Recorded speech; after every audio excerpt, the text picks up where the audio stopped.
Choke, no joke. Chicky choke, no joke. Choke, no joke. Chicky choke, no joke. You know what it is. Truth be told, all day, every day, even on a holiday, even on this throwback Thursday. Come on in, y'all. Come on in. I see my man Brian Turner in the building.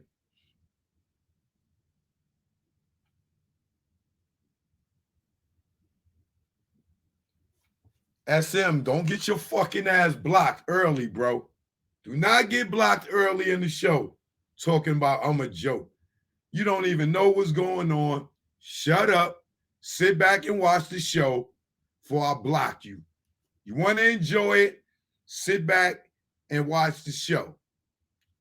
You don't know what's going on. Just shut up and watch. You see the question mark? Shut up and watch or get off. You can. Why would you even get on if that was the case? Why would you get on and watch if that was the case? Nigga, I don't need clout. I'm choke no joke. I've been at clout before it was clout. What are you talking about, clout? I don't need no clout. Get your ass out of here right now, okay? Get your ass out of here right now, okay? So, choke no joke, you already know it's current events tonight live. I know I'm earlier than the normal 7 o'clock, but this may be a long one, so I had to come in a little early. All right? Shout out to everybody that was in here last night for the Tupac joint. But now I got to go and talk about Tupac once again. You know what I'm saying? Because I was talking to my guy, Sean Baldwin. You know, he from the West Coast. He from the West Coast. Okay? He's from the West Coast. Okay, SM? You don't know what you're talking about. I got to, Sean, I don't know why I don't see you on the camera, brother. You see what's going on here. I'm here. You can't see me? Nah, we can't see you. Oh, wow. You got to pay your light bill. I see you and I see me, but hold up. Let me try and do something here. All right, come back. There you go. There you go. I see you now. All right. I guess. All right, there you go. There you go. Oh, now I'm trying to find you. All right, cool. Yeah, I see you. All right, cool. Hold on. Don't say nothing. Do not say a word. Do not say a word. I'm going to come back to you. I'm going to take you off the screen for a minute. Just stay right there. All right. So, you know, Sean's my brother from the West Coast. You know, he used to be an artist, or he is an artist. You never used to be. Once you're an artist, you're always an artist. But you know, he'll give his backdrop, his background in a minute. But the reason I brought Sean on tonight before my current events is because me and Sean was on the phone talking about an artist that we both working with. And we ain't gonna get into all that. That's irrelevant right now for this conversation, right? But somehow, some way, we ended up on Tupac. Now, y'all know I just did this whole thing about Tupac, and I tell y'all, I love Tupac. I rocked with Tupac before it was even a Biggie introduced. All right, I go back with Tupac since Tupacalypse Now. All right.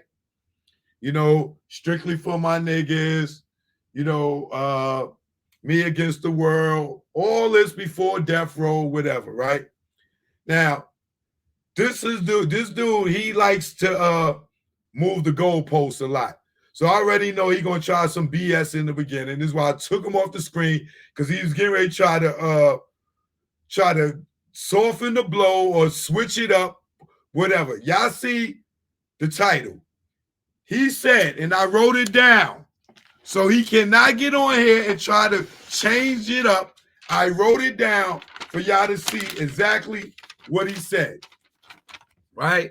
He said Tupac wasn't respected as a rapper when Me Against the World dropped, right? Now, I told him Me Against the World was the #1 album. He debated that until I bet him $1,000. He didn't want to bet the 1,000. I upped it to 5,000. He didn't want to bet the 5. I even went up to 20,000 before he said, you know what? You probably right. You probably right. No, I ain't no probably right. I'm right. And if I wasn't right, then he would have bet me. Tupac, Me Against the World was the #1 album. Now, he's telling me Tupac was not respected as a rapper when Me Against the World came out, right? Not only did he say that, this nigga also said to me that Brenda's Got a Baby was not a hit record. He said, oh, OPP, that was a hit record. You telling me Brenda's Got a Baby is an OPP? And I'm like, no, it's not a club record where people are going to be dancing in the club. So I said, oh, so you telling me Dear Mama ain't a hit record? Yeah, you could compare Dear Mama to OPP. You know, yeah, Dear Mama was a hit record. That's the same tempo, bro. Don't tell me nobody knew Brenda's Got a Baby. Like, that wasn't a hit record. Everybody knows that record. Was it playing in the club and niggas dance to it? No. Ain't nobody was dancing to Dear Mama in the club either. But so he's saying that's a hit record, right? So he's saying Tupac was more respected. He was an actor. People knew Tupac as an actor. I'm going to let him explain it. But I know he's going to move the goalposts. He's going to sit up here and try to change shit around. You know what I'm saying? But I'm giving y'all what he said. Now, before we get into the show, you know, I got to wait a few minutes so my notifications could go out. You know what I'm saying? So I could get more of my people in here. You know, it take them about 10 minutes before they let everybody go in. You know what I'm saying? But this dude here is telling me that Tupac Shakur was not respected as a rapper until after he was dead. Right? So well, maybe not after he was dead, but when Me Against the World dropped his #1 album, nobody respected Tupac as a rapper. Like, this dude is tripping. So we're going to have this conversation with him. We're going to get into the show. Choke no joke, you already know. Hit up your people. Hit up your Tupac lovers. I will open the panel for people to come on and talk to Sean and dispute. I said what I gotta say. I'm gonna open the panel up for y'all to get on here and talk to Sean and ask him why he believed Tupac was not respected as a rapper by his 3rd album. Okay? So let's get into the show. Choke no joke. You already know. Sean, hold on. I got to do my intro. Don't go nowhere, brother. I see you smiling. Do not move the goalpost, brother. Do not move the goalpost. Choke no joke. You already know. Let's go. Oh, yeah. My man had to come through and make sure it went through. Y'all niggas is in trouble. Choke no joke. I ain't no joke, the mixtape. We here now. You already know. Let's go. Choke chillin', got away from the building. Ain't shit really changed though, I'm still that villain. I'm making money with rhyme, fuck black on black crime. Beef and money don't mix, like Muslims and swine. I'm talking milk, penicillin, y'all be illin'. Y'all be thinking y'all killers, with y'all school face grillin'. Kick that bullshit to me, y'all be wet though like Bruce Lee. And Brandon and Hearst on the highway to heaven. Man, you making mad threats and stuck in one section. I'm OBP like Naughty, making connections. Talking under your breath, get you something you don't need. 2 fully loaded Macs, filled up with heat. Nigga, you sweeter than 30 days for a body. Pop shit to these niggas, see me walk by me. But I ain't looking for no beef, I don't eat bologna. But I bring a whole cow if you run up on me. Shiesty, try me and hype me to peel your wig back like 10 cent icy. bring it. Stop bluffing, I got your threats, they mean nothing. I respond like Bond, I come through on bombing. Playing bodegas, flipping Montega. You 10 in the Jacks, I 10 in Jamaica. Faker, wouldn't bust if he raped ya. Your chick outblazed her, hit it like Jada. While you blew up a pager, had to breathe like Vader. Your star at war, with the lightsaber. I'm here to lyrically tear your red, nigga, you a spear. I jack you up, now you outta here. Throw me on the 600. Now fucking nigga humming, blowing down 8th Ave with a bad bitch blunted. I take it there. Y'all niggas don't want it. Y'all niggas don't want it. Y'all niggas don't want it with no joke. Who you thought it be? Represent the NYC. Bring it on if you niggas want some of me. Have y'all niggas feeling it like Jay-Z. No joke, who you thought it be? Represent the NYC. Bring it on if you niggas want some of me. Bronze King like the LORD-FINE-SC. And that bullshit y'all do, y'all niggas don't stress me. Oh yeah, and you already know, either war what it is. Choke, no joke, I ain't no joke. The mixtape, we here now.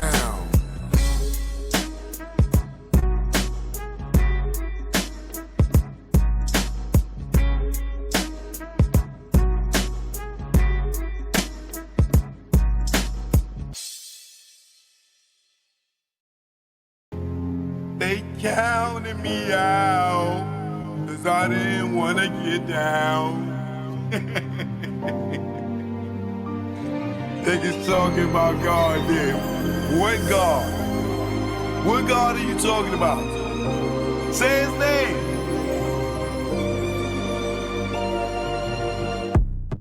This nigga went Eric Benet. Now the baddest girl won't show her face. You know your ass in the way when she show up to the Rock and Roll Hall of Fame. And you ain't even say her name, lame. You better say Dame. In the streets, we call you roadblock. Nigga, you shot. Nigga, you block rocks. Like when Chris was about to pop. Like MJ moonwalking like Spock.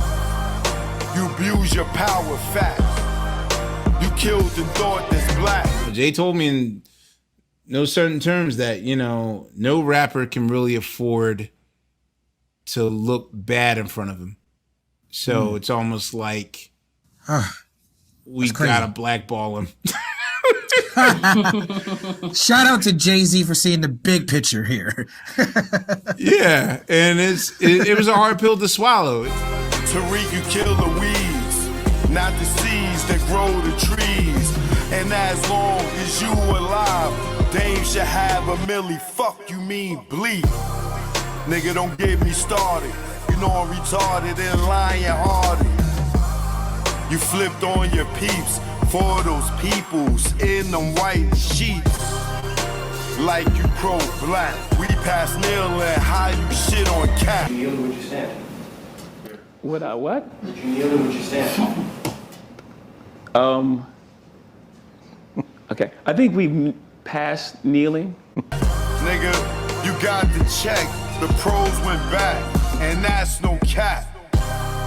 Leaving cap with no salary cap. Your son said you his dad, and you never threw him a pass.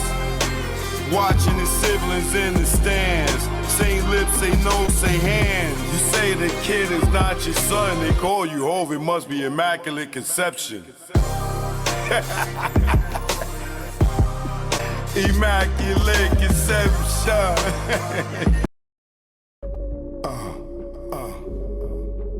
Choke, no joke. You already know. Y'all know I love that cooch. You know what this is. I love that cooch. Yeah. It's the A thing. Clean cooch. Let's go. Yo, what's up? My nuts when I wake up. Got more than wood and I just bust one. And mahogany, I'm Ron Osley. Between the sheets, and she wanted to ski and just shout with me with what I thought was pee. She rolled the D and her water broke B. Not pregnant, but baptized me. I'm down for more love, but change the sheet. She said, please, I want more. Next thing I know, mattress dripping the floor from her juices. Oral had me stoned, had a Corinne and Medusa in one. And when I look in her eyes, between her thighs, I tell you no lie, ain't shit won't buy. I rob and take it, for me to taste it. Red Lobster, pussy, biscuit, freshly baked. Eat that coochie all night. She sprayed my face like Suge Sprite. I love her. I eat her coochie all night. She sprayed my face like Suge Sprite. I love her.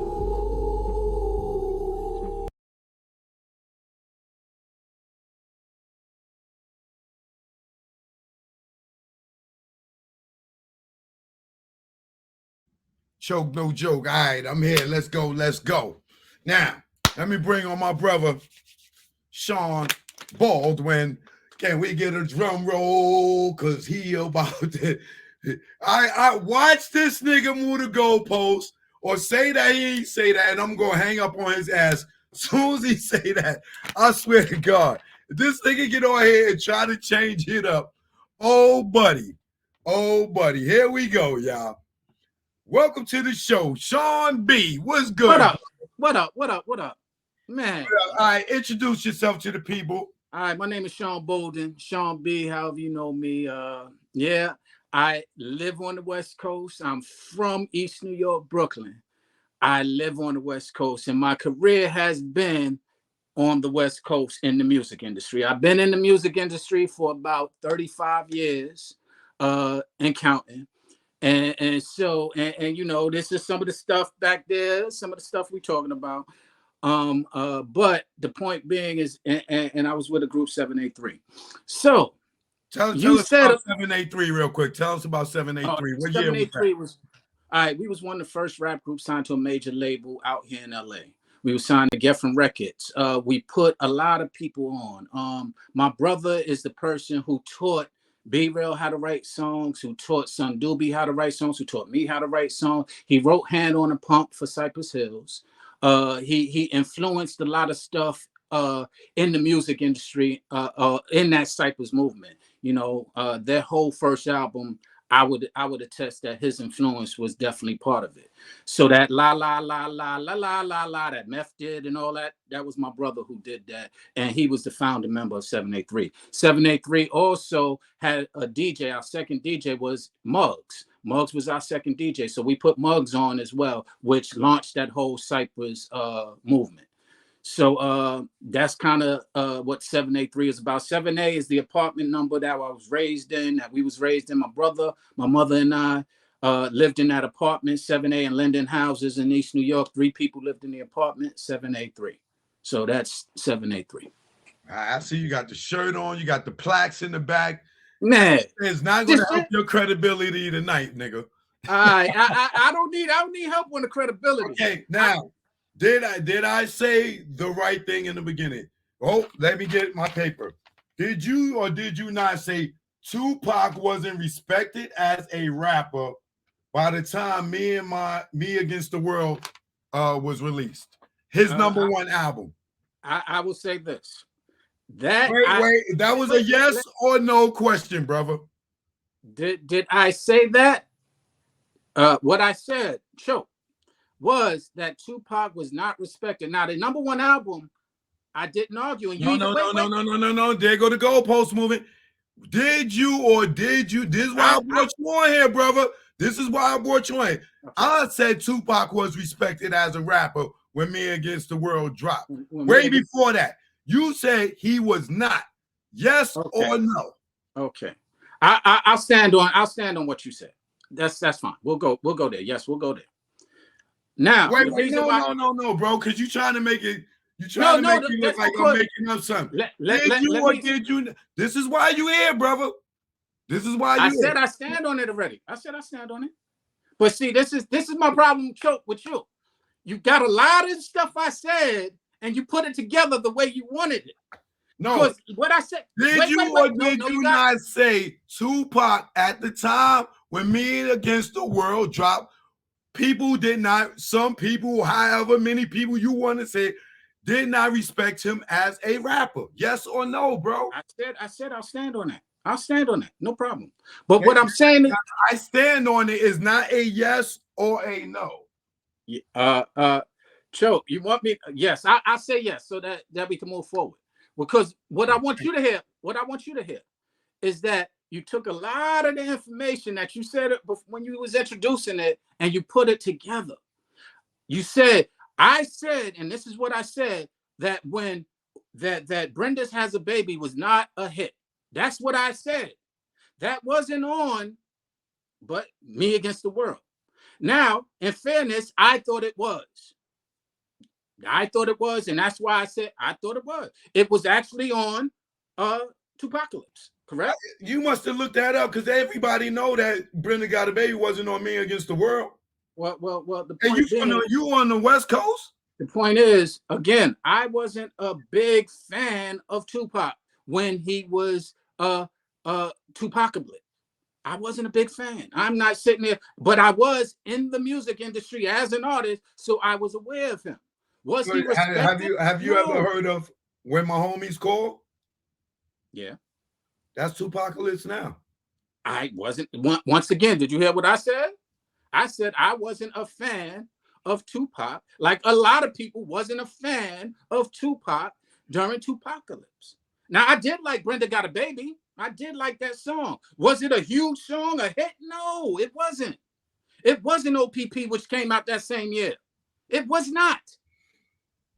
And that's my point that I made to you. So you said what I said. Then you asked me, was Dear Mama a hit song? I said, what did I say? Yes, it was. Dear Mama was on Me Against the World. Oh, correct, brother. Now wait, yes or no? How you just said to me? Me Against the World. On Me Against the World, you saying Tupac was not respected as a rapper, right? That's what we're working with. That's what I said. Yes. Now tell the people why you say that. I'm gonna mute myself, and you tell me why people. Hold on. I'm gonna mute myself. I'm gonna let you talk. I want you to tell the people why you say Tupac was not respected as a rapper by Me Against the World dropped. Go ahead. The floor is yours. Okay, but before we go there, can you answer this? Wait, before you go, I want you to say yes or no. Is that what I said earlier? Are we correct on that's what I said? I said, Dear Mama was a hit. Dear Mama was a hit. Was Tupac respected as a rapper by Me Against the World? You said no. Tell the people why you said that. All right. Between Tupacalypse, which came out in 91, and yes, I did do some research, and Dear Mama, which came out in 93, there was 2 movies that came out. One of them was Juice. Juice came out in 92. Now, again, Tupacalypse came out in 91. Went gold. Gold wasn't considered a hit at that point. Platinum was. Gold was considered a hit in 88, 89 with You Got to Chill. The LP went gold, EPMD. That was a hit. So it was in the industry considered a failure when this guy who was already in the movie with Dan Aykroyd, already on the song, he was already on the song with Digital Underground, I Get Around. He was already there, but Tupacalypse came out. He had all of this momentum through those things that he was seeing his face, and it didn't go. It only went gold. It didn't go beyond gold. So although it was successful, it wasn't that popular. So now moving forward. Hold on. So you telling me a gold album was considered a failure in the 90s? I'm saying for an artist that had been already had a single, I Get Around, and was in a movie with Dan Aykroyd, the people who are investing, the label is forecasting a lot more than gold. So they're forecasting. Okay, I don't care what they forecasted. So you tell me a gold album was a failure in the 90s. You're putting words in my mouth. I said, in comparison, what I'm saying is gold wasn't superstardom. And this is what a mega hit platinum was. You was a platinum. OPP was platinum. How I Could Just Kill a Man went into that popular reign. And that was Cypress. Now, between 91 and 93, there was a movie called Juice. In that movie, Tupac filmed in New York.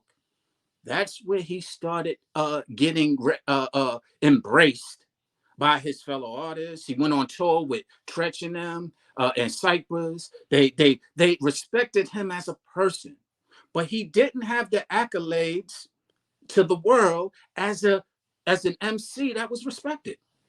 Now, he did have a Brenda Got a Baby. He was popular. He had a popular song.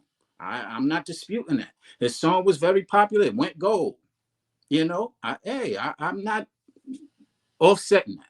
But was he one of the, was he somebody that they was like, yo, this cat is the next cat because he's spitting? No, he wasn't. But was he a popular and he was the next actor?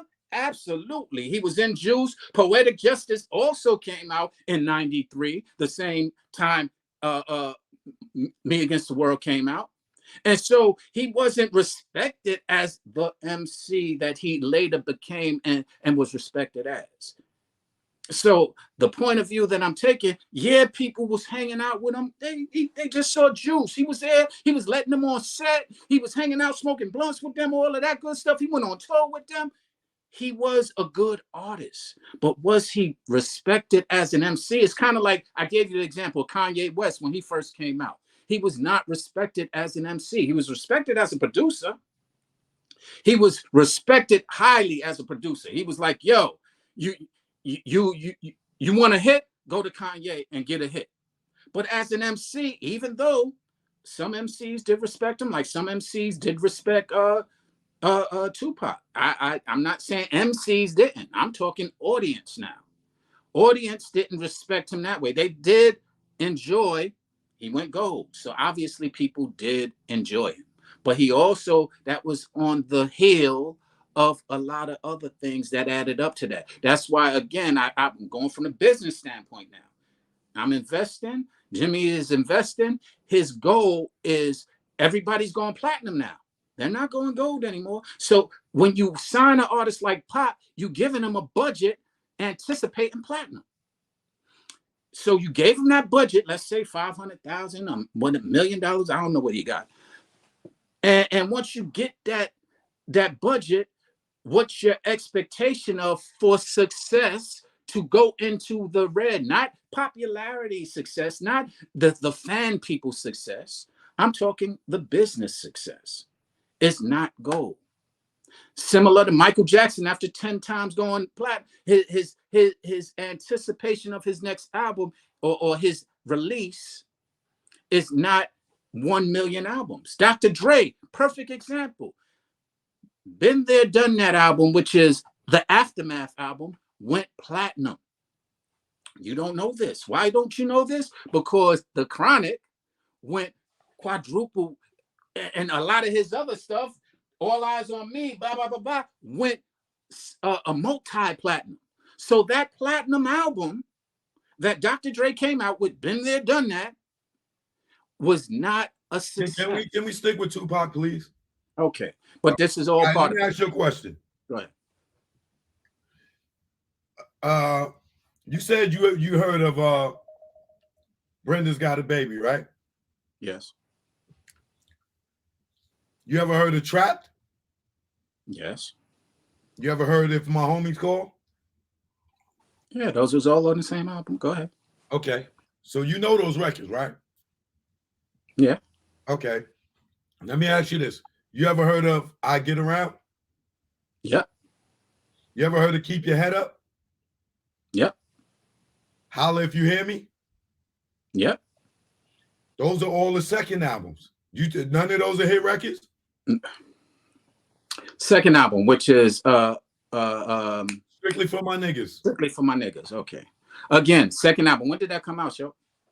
What difference do it make? Do you know those records? Answer my question. No. You want me to answer all your questions? Yes or no? What? I want you to answer my questions directly. What year did that come out, Joe? We can look it up. 90 some. I'll look it up. I'll tell you right now. Hold on 1 second. Let's look it up. Tupac Shakur albums. Hold on 1 second. Let me see. I don't understand Tupac, what this got to do with anything. Tupac, you'll understand when I finish. That's 93. 93. 90, thank you. Okay. Perfect. 93. In between 91 again and 93, there was this movie called what? Juice, right? Wasn't there a movie called Juice? Yeah, what that got to do with it? Okay. Now let me tell you what it got to do with it. That movie was world renowned. That movie was something that made a history within the thing. And who was the star of it? Bishop was the character's role. Who played Bishop? Tupac. So people, as a matter of fact, before Bishop, there was Tupacalypse Now, correct? Yeah. Tupacalypse Now was an array of socialism, activism, positive stuff. Brenda Got a Baby, things that were definitely. It didn't have Thug Life in it, did it? No, but they still had hit records. We told him about him as a rapper. The movie ain't had nothing to do with him writing his lyrics. This is what I'm trying to tell you. You missing that point. You missing that point, but it had a lot to do with it. Bishop and that whole now street credibility that he wanted came from that character that he played. Okay, what do that got to do with his pen game and him getting in the booth? Because his pen went in a different direction at that point. His pen went from Brenda's Got a Baby to the titles you just mentioned. Okay, but what do that got to do with the people hearing these records and connecting with them and they being hit records? Now, wait. You just gave me 3 songs. All right. Now ask me this question. Sean, you heard of those songs. Ask me this question. Sean, can you sing the lyrics of any of those songs? I will say no. I can't. You're not a fan. Once again, you said you did not. Hold on. I'm gonna hold you that. I'm gonna hold you to that. So hold on. I'm gonna hold you to that. You telling me you don't know none of the lyrics so I Get Around? I Get Around is not what I'm talking about, bro. I know that. I know all of those. If the song was playing, can you sing any part of it? That is the only song you mentioned that is a bona fide hit. That is the only song you mentioned that's a bona fide hit. Keep your head up. Keep your head up. If that song was playing, you tell me you're not going to sing none of the lyrics to that? Now, perhaps. Okay. When it came out. Hold on, brother. No. If Brenda Got a Baby was playing, you don't know none of the lyrics to that? I know the hook. No, I don't know all the lyrics of Brenda's Got a Baby. You know the hook. Okay, that's good. Okay. I said lyrics. I'm not talking about the hook. I know a hook on pretty much all of them. But I know the lyrics to I Get Around and the hook because that was a hit. I could recite that because that was a hit. And I ain't got to be a fan to do it. Fans can recite what they are fans of. The hit, you can recite it whether you're a fan or not, because it's that popular. You don't know the lyrics to keep your head up. I know some of the lyrics. Oh, okay. Okay. Let's move on. But that's again, you know lyrics from the first album. You know lyrics from the second album. I know some lyrics. Okay. The first album went gold, bro. I already admitted that. Did the second album go gold? That you're a fan of? I'm not a fan of the second album. You're a fan of the second album. Did it go gold? I could check. You want me to check? Yeah, please. All right. Please. We go on facts. All right. I'm assuming that Let's see. Hold on, brother. I got you. And so that's I guess like I told you earlier, the difference between where we have a disconnect is what you call a hit and what I call a hit. I wasn't a fan of Tupac in that era, and a lot of people wasn't as well. That album is he went platinum and a half. Now I'm talking about then. Now platinum and a half. Come on, Choke. You tell me. Wait, I get around. It wasn't at least a gold single. hold on, because you now let's go to this, because you giving what you reading. Let's go into every detail about what you reading. Let's go. Where is it? Yo, you asked me to give you the sales on the album. I didn't. It did 1.6 million. What was that? It did 1.6 million. Okay, to date, that matters. What you want me to do? You want me to do it for the first year? How many sales? Yes, yeah. I want you to do it for when it was. You tell me. I get the around. point that we're making right now. Tell me it's that not about. I get around and to go at least go. Yeah. What was that? I didn't hear you. Telling me this nigga had these movies back then, and the album did 1.5 million, and you think that that's to date? You don't think the celebrity from the movies, the album didn't go platinum back then? Or I get around and go gold or platinum back then? Let's just use your logic. Tupac's been more popular since he's been dead than he was when he was alive. Can we agree to that? Can we agree to that? So hold on. Can we agree to that? Why am I moving the goalposts? Somebody got a question like for you. Somebody got a question for you. Hold on. Somebody got a question for you. Ivy, talk to him, brother. Sir. Peace and blessings, brothers. Peace and blessings, man. I totally disagree with what you just said, bro. How you doing, Sean? Peace and blessings, bro. To say that Tupac was more popular after death than when he was alive, and he was the biggest selling artist probably the last 2 years of his life? Who was a bigger artist?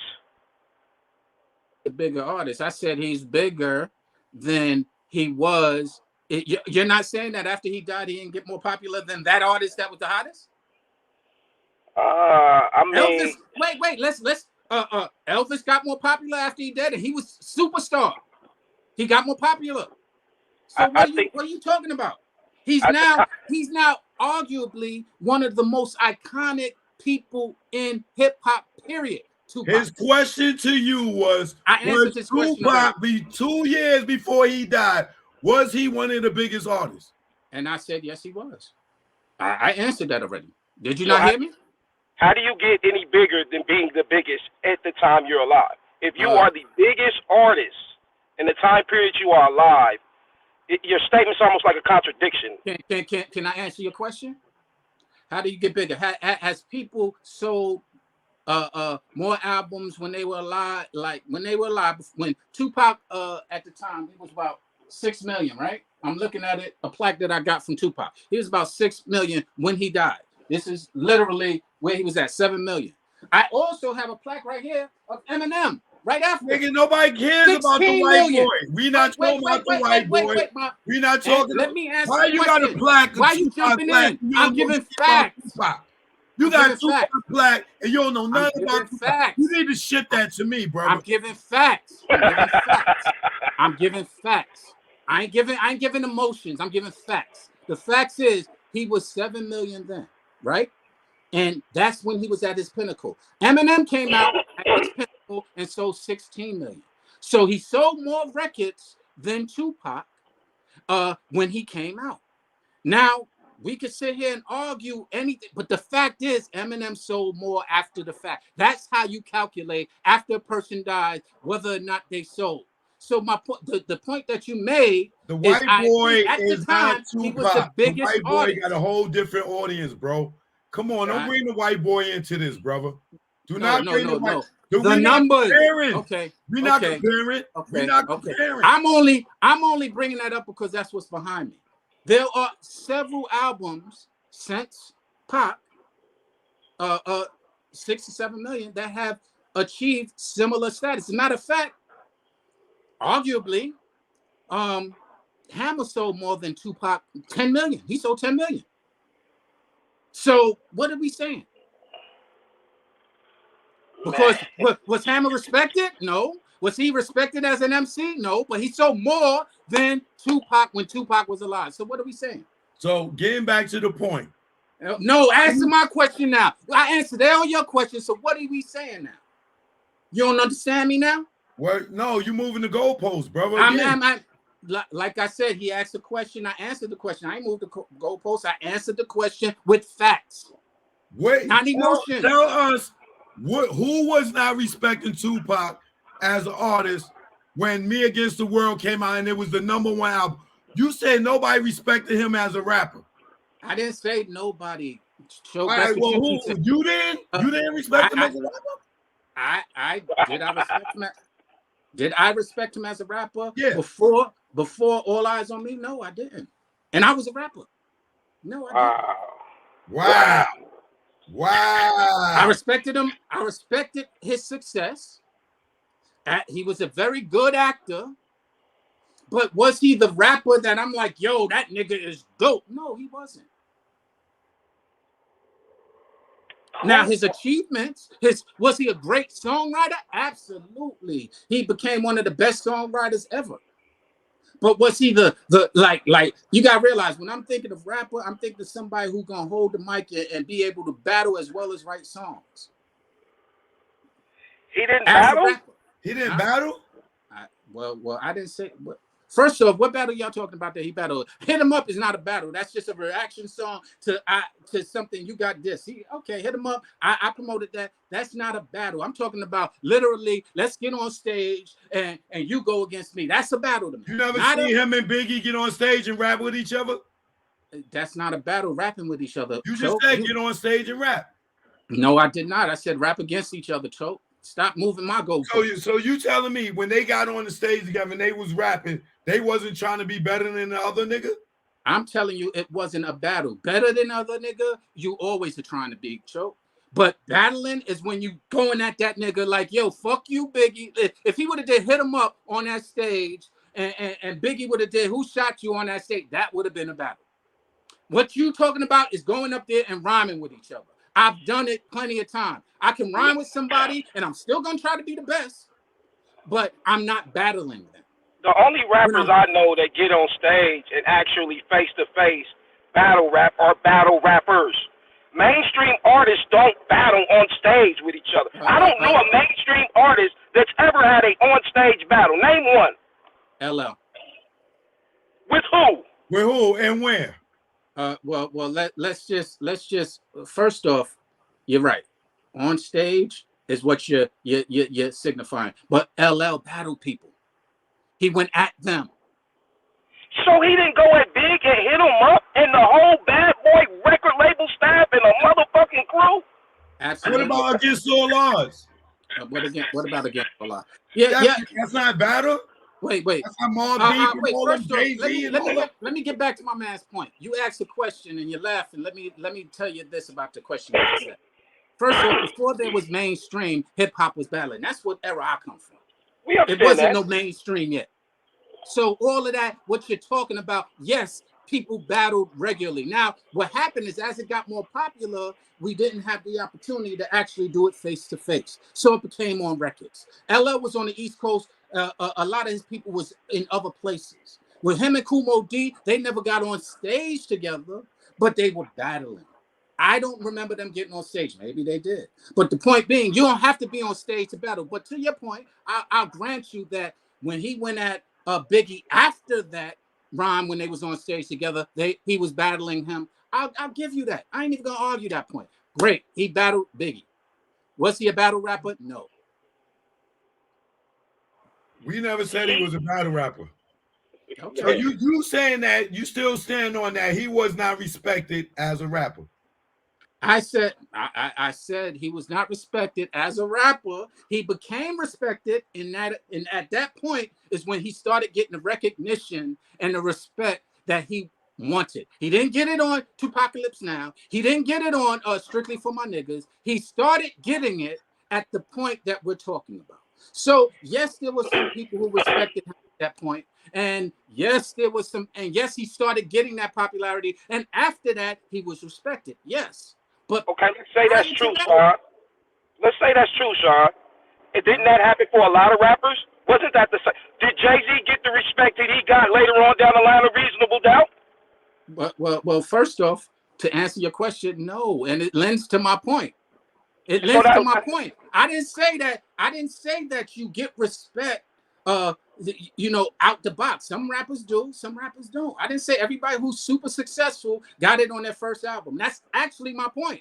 I'm not disputing Pac's success. I'm a fan of his now, Was I a fan of his prior to that album? No. Was I a fan of his prior to that album? Was I? I'm just the fan base at this point. Was I a fan of his prior to that album? No. Did I become a fan of his after that album? Yes. As an MC, that is. I was a fan of his as an actor. I was a fan of his as an actor. Was I a fan of his as an MC? Me being an MC? No. And I was fans of a lot of MCs. Choke gave you a list of songs, bro, from the first 2 albums that you said you were very familiar with. That don't make me a fan. I'm familiar with it. That don't make me a fan. All right, let me ask you this, Sean. I'm familiar with the City Girls. I ain't a fan. Sean. Do you know the song Temptations? Yes. Do you know the song So Many Tears? Yes, these are all on the album that I became a fan. Do you know the song Dear Mama? That's on the album that I became a fan. I understand, yes. I didn't say that I wasn't a fan after that album. I said before that album. So you tell me all those songs I just named, and you tell me he was not respected as a rapper? Nah, the most respect that as a rapper, nah, not really. He was gaining a lot. You got to realize if you take out the movie Juice and Bishop, would he have had the same popularity? No. Yes. Okay. Yes. Y'all fanning out right now. Y'all are fanning out right now. So the first album, we listened to it before he get in the fucking movie, and he got 3 songs on there. We not going to buy the next album if he don't do a movie? Now you just finished saying that album went 1.6 million, right? To date. And the only reason why I use to date, because according to I didn't ask Sean, you moving the goalpost. No, if I'm a Tupac fan and Tupacalypse Now comes out, okay, and he got these 3 songs that I love, and he go in the studio and he do another album, I'm not gonna go buy the next album if he don't drop a movie. Watch this. If you're a Brenda Got My Baby fan, and you come out with Strictly For My Niggas, you're gonna turn off a lot of those fans. No, that those fans who love Brenda, which made it gold. Those people who love Brenda Got a Baby, those ladies who love Brenda Got a Baby, don't love Strictly For My Niggas. That's why it's only 1.6 They million. love I Get Around. Once again, I Get Around and Brenda Got a Baby are more suitable for women. The niggas now like Strictly For My Niggas, which is what Bishop liked, which is what the movie influenced. He wanted his respect now. So he was like, yo, I'm gonna get my respect, so I'm gonna go to the streets. I'm gonna talk this street shit. Bro, Brenda's Got a Baby from the first album. I Get Around is the second album. You telling me the chicks didn't like Brenda's Got a Baby and then like I Get Around? Wait, sir. What's your name, my man? IV, brother, IV. IV, what's up, bro? Did I just say what he said? Didn't I just say women like those 2 songs? See how he changes shit around? But you just said, bro, you just said that he went from this to that. And what I said, and I'm telling you, IV, we grew with him, brother. You need to be the mediator. We grow with him. Mediator. And hear us both out. I said after that the women who enjoyed those songs was not bumping Strictly For My Niggas. It had I Get Around on it, brother. Okay. Again. You go from your first album. Wait. Hold on. I got one better for you, smart ass. How about this? The same chicks that was hit listening to Brenda's Got a Baby got Tupacalypse, Strictly For My Niggas for Keep Your Head Up. First off, that's theoretic, and that's a possibility. Give you that. But those who listened, those who were fans of Brenda's Got a Baby, those who were fans of Brenda Got a Baby, do you think they could?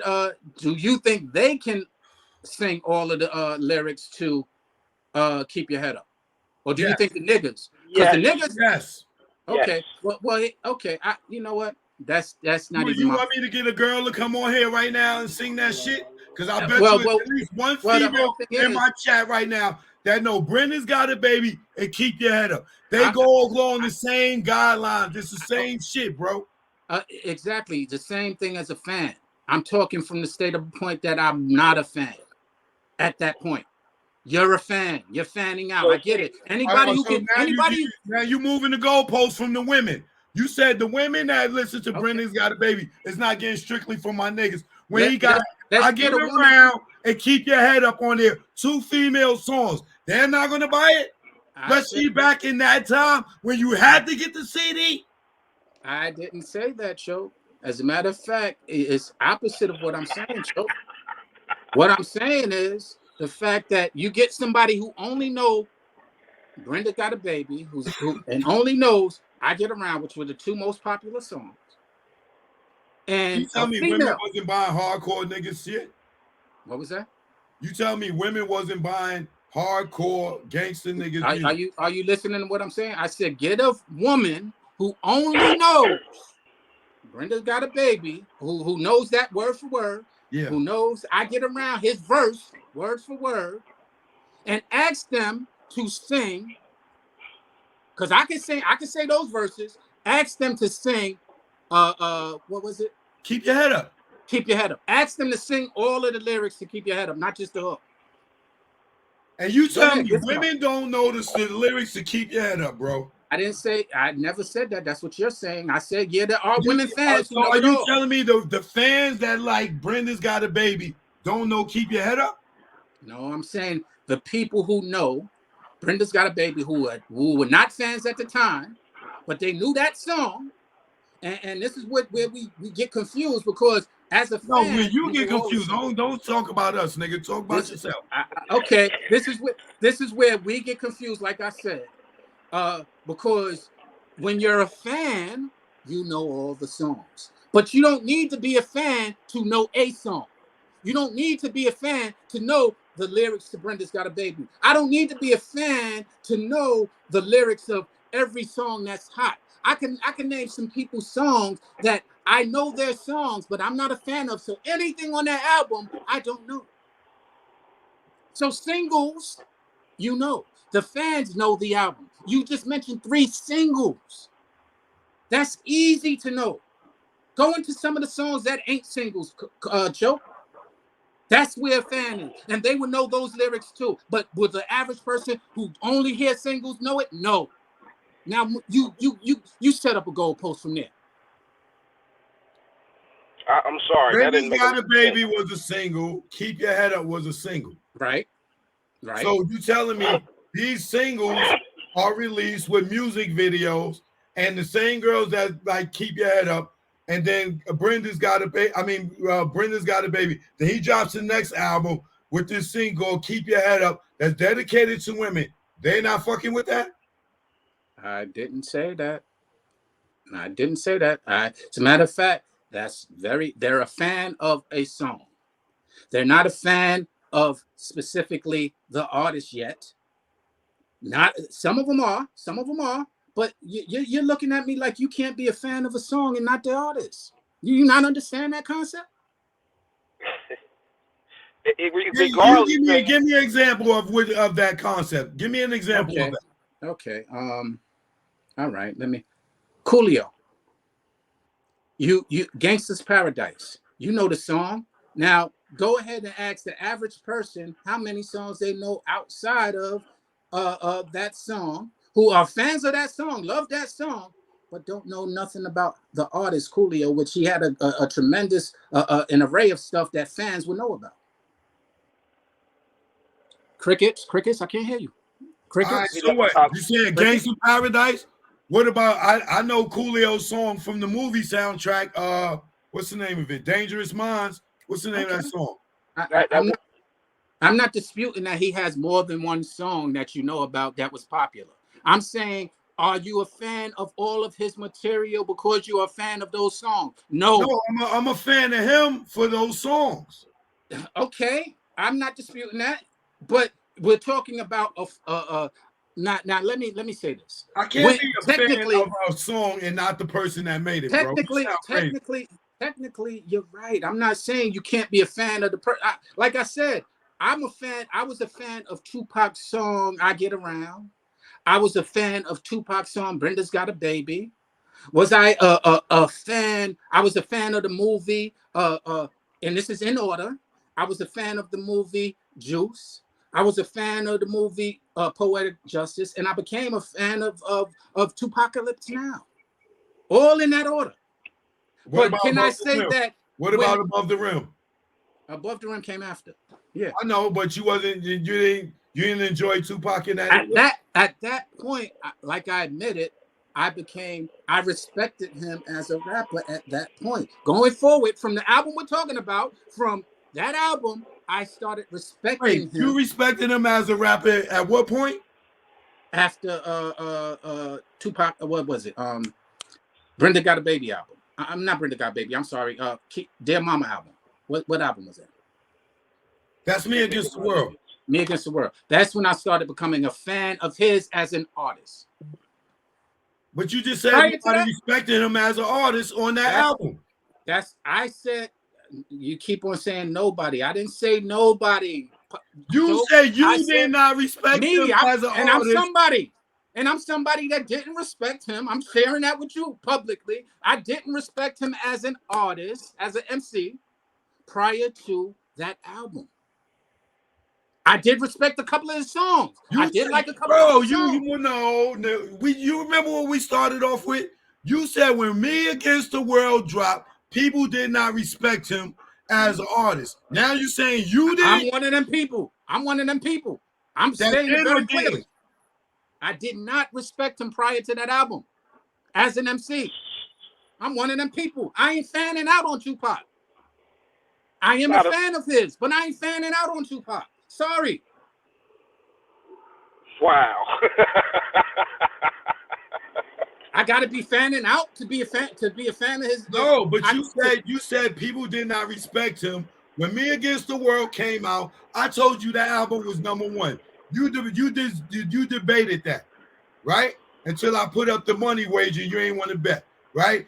And that's how we got here. You said nobody or people did not respect him as an artist when Me Against the World dropped. Right. And I can stand on that because I'm one of them people.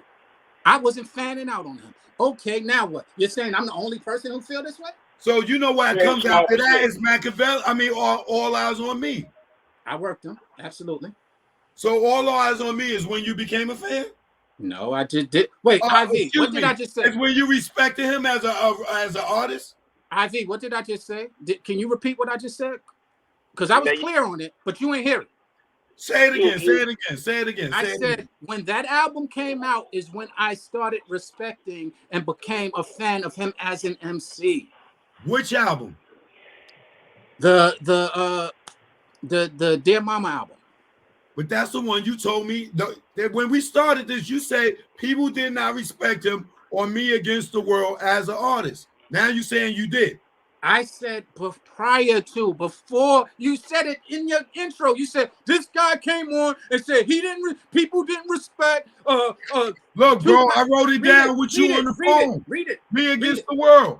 Read the whole thing. Read the whole thing. Tupac was not respected as a rapper when Me Against the World dropped. Okay. Dropped. Right. Okay. So when that album came out, you did not respect him as a rapper. Absolutely. Then Abbott and Costello, who's on first? The key word that you missed in Costello is dropped. The key word that you're missing is dropped. When that dropped, I told you when it dropped, it was the #1 album in the world. And I conceded to that. I said, you said nobody. You said people did not respect him as a rapper when that album dropped. Again, the word that you're missing, Costello, and I'm sorry, I'm just messing with you, is dropped. When it dropped, it's everything prior to it, and then it drops. Now, when it drops, I said personally, that's when I started respecting him. I didn't know anything from it before it dropped. I knew it after it dropped. So you didn't like Thug? You didn't like Thug Life? That came out before Me Against the World. You didn't like Thug Life? No. No. I wasn't a fan. No. What? I wasn't a fan. Do you know the song Pour Out a Little Liquor? Cradle to the Grave, Straight Ballin'. Yeah, you don't know these songs? You asked me, did I like it? Was that your question? Yeah. I said no. I can't not like it. Because y'all like it, I gotta like it. Because it was a very well liked song. I get it. You asked me, did I like it? I personally no. I didn't bump it. I bumped NWA. I like that. I bumped Ice Cube. I like that. I bumped Low in Theory. I like that. Did I bump that album? No, I didn't. Have I listened to it afterwards? Yes, I did. But did I bump it when it was out? No, I didn't. And I'm brave enough to say it now that he's popular. Everybody jump on the bandwagon, not y'all, but there's a lot of people who jump on the bandwagon after he's popular. I'm one of them that not jumping on the bandwagon, and I'm being very transparent, saying no, I wasn't a fan of his prior to that album. I like some of his songs. But to me, a fan, I like it beyond just a song. Okay, fuck the fan shit. You said there were people that did not respect Tupac as a rapper when Me Against the World dropped. Right. Who are these people? Me. You don't think LL respected him as a rapper? What was that? Do you think LL Cool J respected Tupac as a rapper when Me Against the World came out? Ask me, do I care if LL respected him? I don't care if LL, because you said people did not respect him. I don't know that answer. Ask LL that question. I don't know that answer. So who are these people that did not respect him? I just waved. I was one of them. I'm one of them. I'm brave enough to say I'm one of them. I can't speak on nobody else, but I know I wasn't the only one. Because I was there at the time when people were shitting on him like, oh man, he ain't all that. That's the Brenda got a baby guy. I was there. And they were, and those same people are the people who are sitting there chilling. Oh, Park is the best, Park is the hardest. Come on, man, stop that. So when Thug Life came out, good brother, I'm 43 years old. I believe Thug Life came out in 93, 94, if I'm not mistaken. I was a freshman in high school at the time. There was kids. We're talking about kids walking around with the bandanas, nose rings.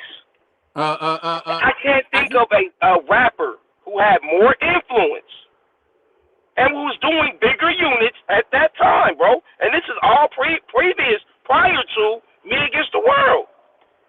No, it wasn't. I was a high school kid. No. See, that's why we're having this conversation. Because no, it wasn't. Me Against This World was before that. Me Against This World was before what? Was before what did you just Thug Life? Thug Life? Yeah, wasn't it?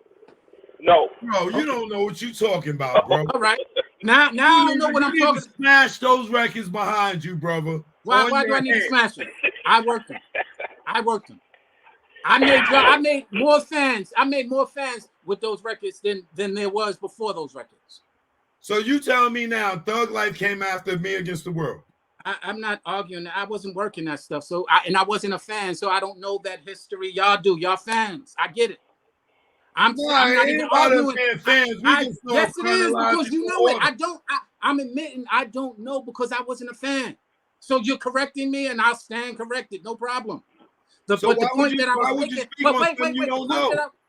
would you correct that man on something that you don't know? Let me say that. Let me answer your question if you're gonna ask it. What I said is that what he was referring to, the bandanas, the nose and the earring, also happened after a movie called Juice. Did it not? No. What I'm saying is that influence of what he had the earring. He had the earring here. He had the bandana came after Juice. Stop it. Stop it. Juice came in 92. 92. Juice came in 92. For my thugs. Juice was a great movie. Pac's influence did not come from the movies. It came from the creative side of him being an artist, his personas on stage, and a lot of the shit he was doing that had nothing in the streets for real. What he was, how big of a figure he was. So his image, bro, when he didn't wear a bandana, I don't remember Tupac wearing a bandana in Juice. He had the high top fade, bro. Thank you. Hold on. First off, you're right. He had a different cut. I said what came before the bandana and was the movie Juice. What lended to his popularity, and you can sit there and argue it if you want, but what you just said makes no sense to me. What lended to his popularity was the movie Juice. It lended to his popularity. And if you're going to sit there and deny it, then you're not really looking at all of the factors. You're just looking at his music. And his music wasn't the only element out there. I think his music was way more influential than Juice was, brother. And that's your opinion. That's your opinion. I can argue that with a fact. Which one made more money? So you telling me which one made more money? Oh, hold on. Which one made more money? Don't stop with that. Come on, brother. Come on. You're hold talking. on. Let me ask you something. If you feel nobody or you feel people didn't respect Tupac as a rapper, why the fuck Nas got God's son on his abdomen copying the Thug Life tattoo? Because he was one of the people who might have been fanned out on Tupac. I don't know. Ask Nas that. He didn't respect this nigga as a rapper. He copied this shit. Everybody that got that shit on their stomach, from Boosie all the way back to Nas, fuck, he got that from Tupac, nigga. I'm not saying that Nas didn't respect Tupac. I didn't say Nas didn't respect Tupac. So who didn't respect Tupac? Who didn't? So you tell me Biggie didn't respect Tupac as a rapper? I don't know that answer. I don't know. You need to go back and look at Biggie's documentary. He respected him. He respected him as a person. Absolutely. When Pac came around, the niggas, they was fans, nigga. They was the movie Juice, nigga. Did Biggie not say that Tupac told him, if you want to sell albums, make music for the bitches? Didn't this come from Tupac before Ready to Die came out? Thank you. And what did it sound like? Tupac.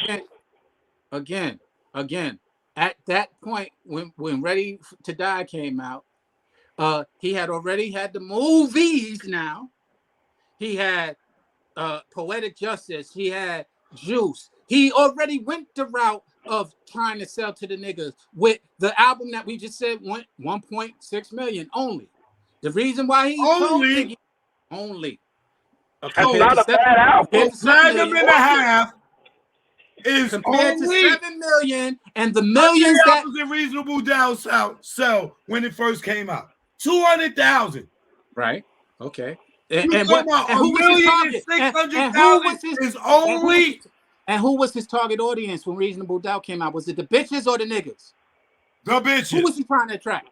The bitches. No, he wasn't. Matter of fact, the only single that he had was yep. And that don't mean he was trying to attract. Okay. The biggest single he had was with Foxy. Ain't no nigga like the one I got. For the bitches? That wasn't from Reasonable Doubt. That was Reasonable Doubt. That was Reasonable Doubt. Okay. Well, now I'll give you that. No problem. Let's say this. You just said, wait. Anybody else want to come on and talk to Sean? Because you just said Reasonable Doubt. Hold on. I got you, brother. Anybody else that want to come on and ask Sean some questions, I'm going to drop the link for y'all. Please do. Because y'all laugh when y'all make a point, but then when I make points, y'all quiet and it's crickets. What points are you making, Sean? I made the point that there was a transition in order to get to where people became fans, me being one of them. I also made the point that there was a lot of people who fanned out after he started becoming popular in other places. And now all of a sudden they talking about they were diehard fans. Y'all are not those people, but there was plenty of people who will not sit there and say I wasn't a fan of Tupac when they wasn't a fan of Tupac, and now they're like, yo, no, I was always a ride or die. No, you wasn't. Stop lying. Like I said in high school, I didn't see no rapper with the influence that Tupac had. Like I said, I was 14, 15 years old doing these albums we're mentioning. I was 16 when he died. There was nobody, no other rapper I seen other than Big Daddy Kane and I think Kwame, because he had the polka dot, the dye in the front of his hair. It was very few rappers that were influencing people to dress and look like them. Tupac had more people walking around looking like him, and none of these looks you're talking about with the bandana, the nose ring, those weren't. He didn't wear none of that in no movies. But the whole thing is, go ahead, finish. I'll go to that. I'll go after you. Go ahead, finish. He did replicate that look in Above the Rim, which was after he was already looking that way as a rapper. He kind of mimicked himself in Above the Rim. Other than that, every other role he played in the movies, Poetic Justice, he wasn't even a thug or a tough guy in that at all. He's a regular guy. You know what I mean? You know what he was in Juice. All right, now, let me respond to your point. First off, I'm not arguing that he was one of the most influential rappers in the game. I'm not arguing that. At the time when you was speaking of, I'm not arguing that whatsoever. What I am bringing to your attention is that there are steps to get there. And part of those steps aren't just always music. And he had a significant boost with the movies to be able to have people wanting to emulate him. So the point is, Mike Tyson, for example, before he was heavyweight champion, people might not have wanted to emulate him. After he became popular because he got to stay, he was boxing way before he became a champion. Nobody was emulating him. In the same right, Tupac was rapping, nobody was emulating him until he got a platform that was exposed to the masses and which gave him a very influential platform to where now however he looks, they're looking at him. That's the thing that film gives you. You now can be seen everywhere. And what I'm saying is, it's not about what he was showing, because he showed now himself, as opposed to the character Bishop. He showed himself, and that's what they would. Now he has the platform to where you can see himself everywhere, and that's what that movie helped him get. So you ain't saying that okay, so why didn't that work the same way for every other rapper that was in the movies? Especially people like Ice Cube, who played in a humongous Boys in the Hood movie. Why didn't that propel him the same way it did Tupac? Why weren't people walking around trying to look like Doughboy? Yeah, are you crazy in saying that? Were you too young? Because let me. I'm not saying it disrespectfully. Listen to my point. You didn't see people in penalties. You didn't see people getting in the gangs. New York didn't even have gangs before Ice Cube and them. I was in LA, the gangs and colors and everything was out. I took Ice Cube and NWA to New York. They knew nothing about it. Listen to my point. They knew nothing about it. I came to East New York. I sat there and introduced them to the gangs. And guess what? Yes, now we have people emulating. So you telling me before Boys in the Hood, we didn't have the Decepticons. We didn't have the Black Spades. We didn't have Bloods and Crips. We didn't have Bloods and Crips. I'm telling you that. Yes. You said gangs. Now, okay. I said Bloods and Crips just to make it clear. I mistakenly said gangs, and you going on that and trying to make a point. I said now I'm going to clarify. Bloods and Crips we did not have. Now what you got to say? Talk. Crickets. Came out the Minister Society, brother. But once again, Boys in the Hood didn't really reflect a lot of gang culture. Boys in the Hood, they was Bloods and Crips, but niggas from Cali knew that. They didn't highlight that in the movie. Colors did. That's a different Colors movie. was what? Okay. Way before Boys in the Hood. Right. Exactly. My point. All right, so when Colors dropped, did niggas in New York start blood and cripping? No, they started after Menace. Right. They started, absolutely, because at that point, it started getting popular. Why did it start getting popular, Cho? Was it because there was Bloods and Crips in New York? No, because Old Dog shot a nigga over a cheeseburger. Okay. So that's why. I won't even argue that was or they stomped out Cousin Harold. How do you want to fucking look at it, nigga? But that MCA was a Crip. We already knew this from Compton's Most Wanted. So him being in the movie, it helped us not understand the Bloods and Crips shit because And MC8 was the real before fucking Crip. MC8 was that, wasn't there niggas with attitudes? Wasn't there that? Ain't that Ice Cube that we talking about? That didn't have no influence on nobody? Yo, so Come on, man. what I'm Yeah, saying, yeah. and the reason why we brought up the movie Boys in the Hood was because NWA had already hit his pinnacle at that time. Ice Cube was already a big artist at the time, as he did Boys in the Hood. You tried to use the narrative that the movies Tupac was in propelled his popularity, and I brought it back home to you by saying, good brother, why didn't it do that for any other rapper? Why didn't it do that for Tretch? Since you brought up OPP earlier today, why didn't Tretch's career propel the same way? He played in a lot of movies. Let me answer your question. First off, let's go back to Ice Cube. It did propel. Boys in the Hood did propel his popularity. Now, to your point, to the point, he was popular, but you trying to tell me it didn't propel it? Just the same way we just argued Tupac was popular, but you trying to tell me it didn't propel it? Yes, it did. I think it would be safe to say Ice Cube as an artist, after his second album, would probably, we could say he was dropping in sales. And he also was doing Friday and multiple movies that were huge movies after that, brother. Okay, huge movies. One, that's Tupac. What we doing, Joe? What we showing? Do you see the Thug Life on his stomach? Right. That's the second album, nigga. Okay, what came before that? Did Juice come before that? I'm just asking. Yes, it did. Juice came before his second album. Yes, it did. All right, the Thug Life on his stomach. Mm-hmm. Yeah. When did that? Got God's son now. After, this is his second album. You telling me niggas didn't respect him? I said again. This is what he was trying to get niggas to respect him. I get it. Because you know why? Because they didn't respect him when Brenda's Got a Baby, Tupacalypse Now. And he was out there like, yo, why y'all not respecting me? He was out there, so he went to the streets. He was like, you know what? I'm going to go ahead and get the niggas now. Because that's who gives the respect, the niggas. So the women get you popularity. Bro, the first album was called, the first single was Trapped, nigga. What more niggas you want than a bunch of jail niggas? And that single lasted all of 3 or 4 weeks, nigga. Okay, but and you then say he came out with Brenda Got a Baby because the label was telling him we need the bitches. Hold on, brother. Don't move the goalpost again. I'm not. You said he went after the niggas for the second album. His first fucking single was Trapped, nigga. About being trapped. And guess what? Niggas. And guess what? It failed. What you got to say about that? It failed. How did it fail?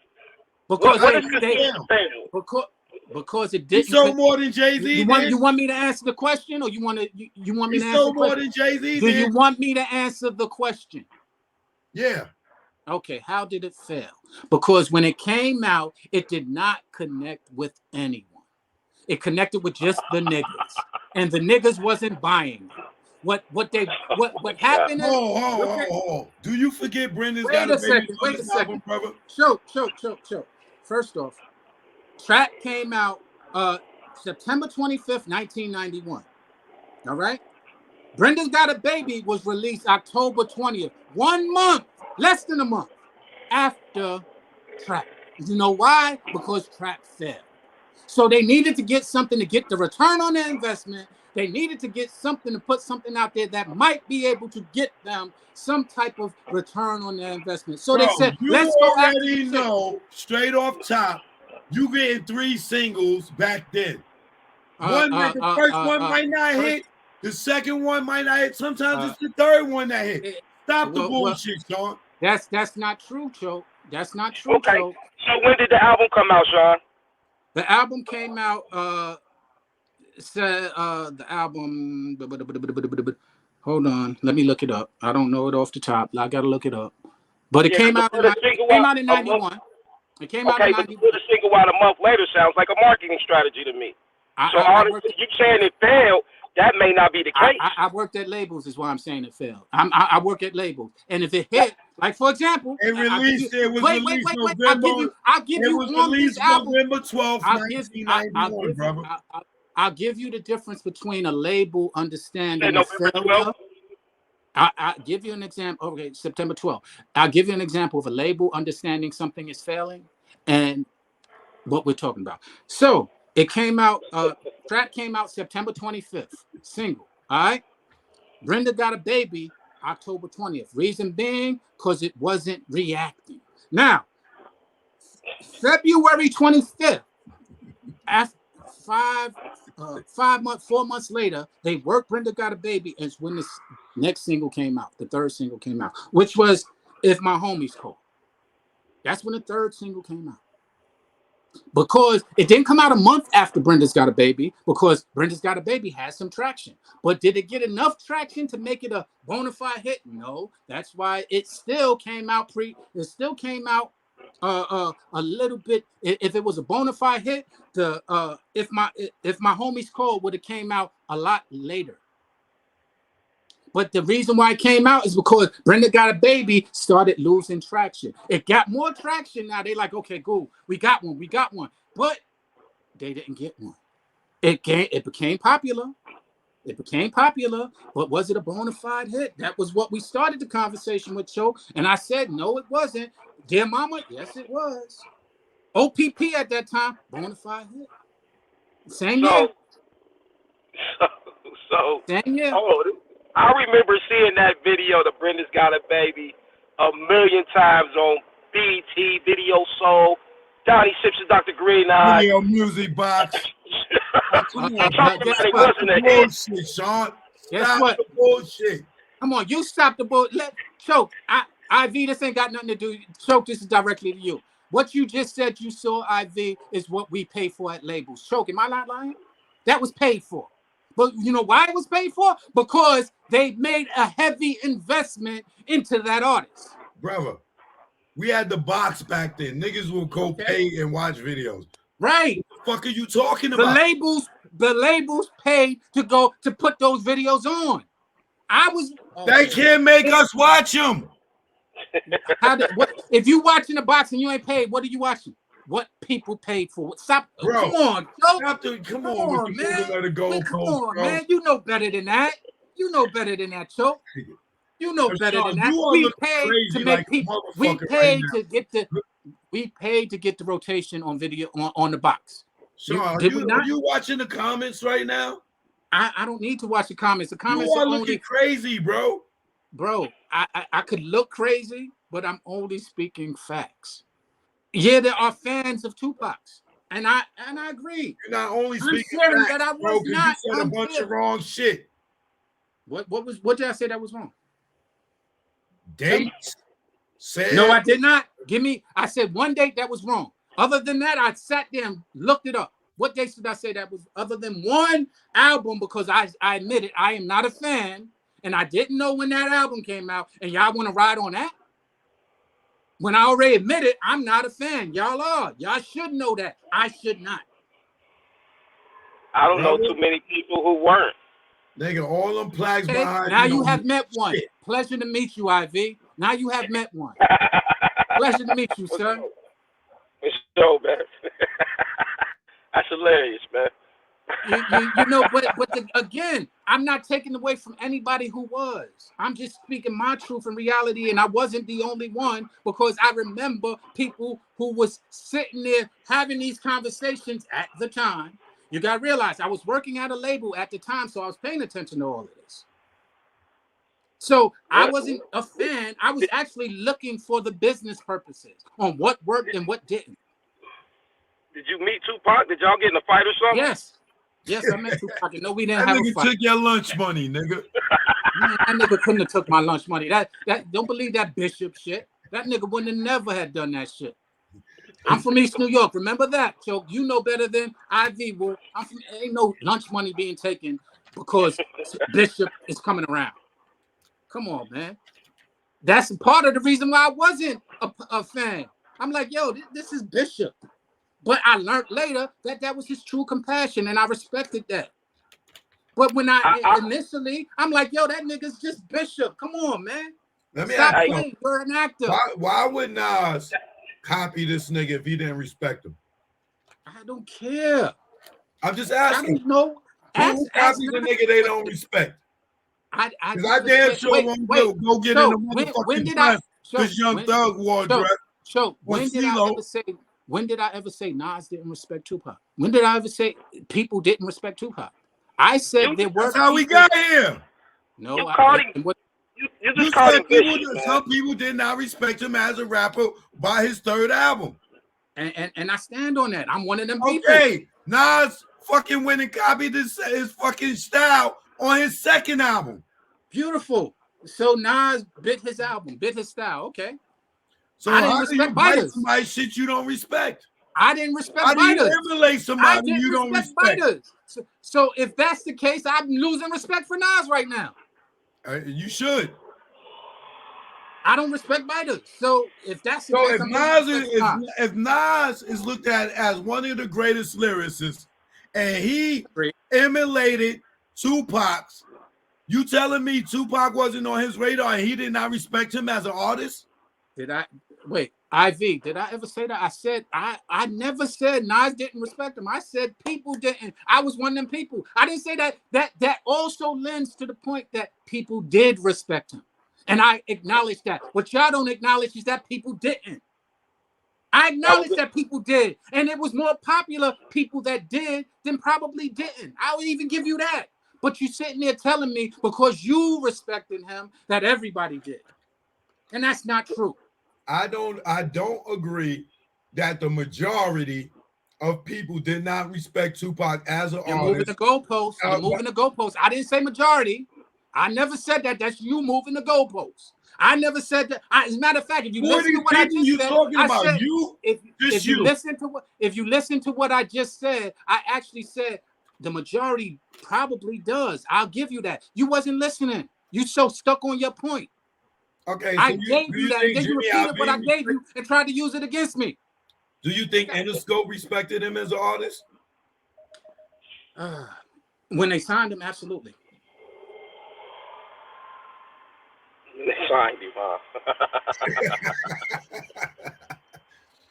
What's so funny about it? When they signed him, absolutely. Wow. That's why they signed him if they didn't respect his pen. Did you just you moving? I just said. You said did Interscope respect him? I said yes when they signed him. What are you talking about? My point is, why would they invest their money in something that they don't believe in? So why are you moving the goalposts? Whoever said that they didn't believe in him? Who are these people that didn't respect Pac by his third album? I am one of them. I keep telling you that. You keep missing that because you want me to be you tell me a fanboy. You want me to be a fanboy of Pac. I wasn't a fanboy of Pac. I'm sorry. I wasn't a fanboy of Pac at that point. I'm sorry. Can you call at least one person that will be in agreement with you? One person. I don't know. I haven't ever done a survey, and I don't remember who was arguing it. But a lot of people, like I said, became jumping on the bandwagon, and you know this very clearly how people do this when it's popular, and they won't stand on what they said back then. They won't remember what they said back then because now they don't want to look like I'm standing on what I said back then, whether you like it or not. I could call somebody on my phone right now that's an A-like and say, yo, was Tupac respected as an artist by me against the world? And I guarantee you they'll say yeah, without me even knowing. Again. So you telling me you can't find none of these people you talking about that's an A-like that would agree with you? I never said I couldn't. You asked me, could I? I said I don't know. I said I don't know. I haven't put energy into trying to find the person. I give you 5-10 minutes. I give you 30 minutes. I give you an hour to come back in. To come back with somebody who's not a fanboy of Tupac? No, that will agree with you that Tupac was not. You keep going up OPP, right? Hold on. Let me call Vinnie from Naughty by Nature. You could call whoever you want. That would just be their opinion. I'm not saying that. You know Trench love Pac, man. Trench love Pac too, man. That's why I'm like, why are you calling them? They love Pac. They love Pac. So what? They were fans No, of his. this is about rap. They ain't going. They were fans of his. Let's see this, man.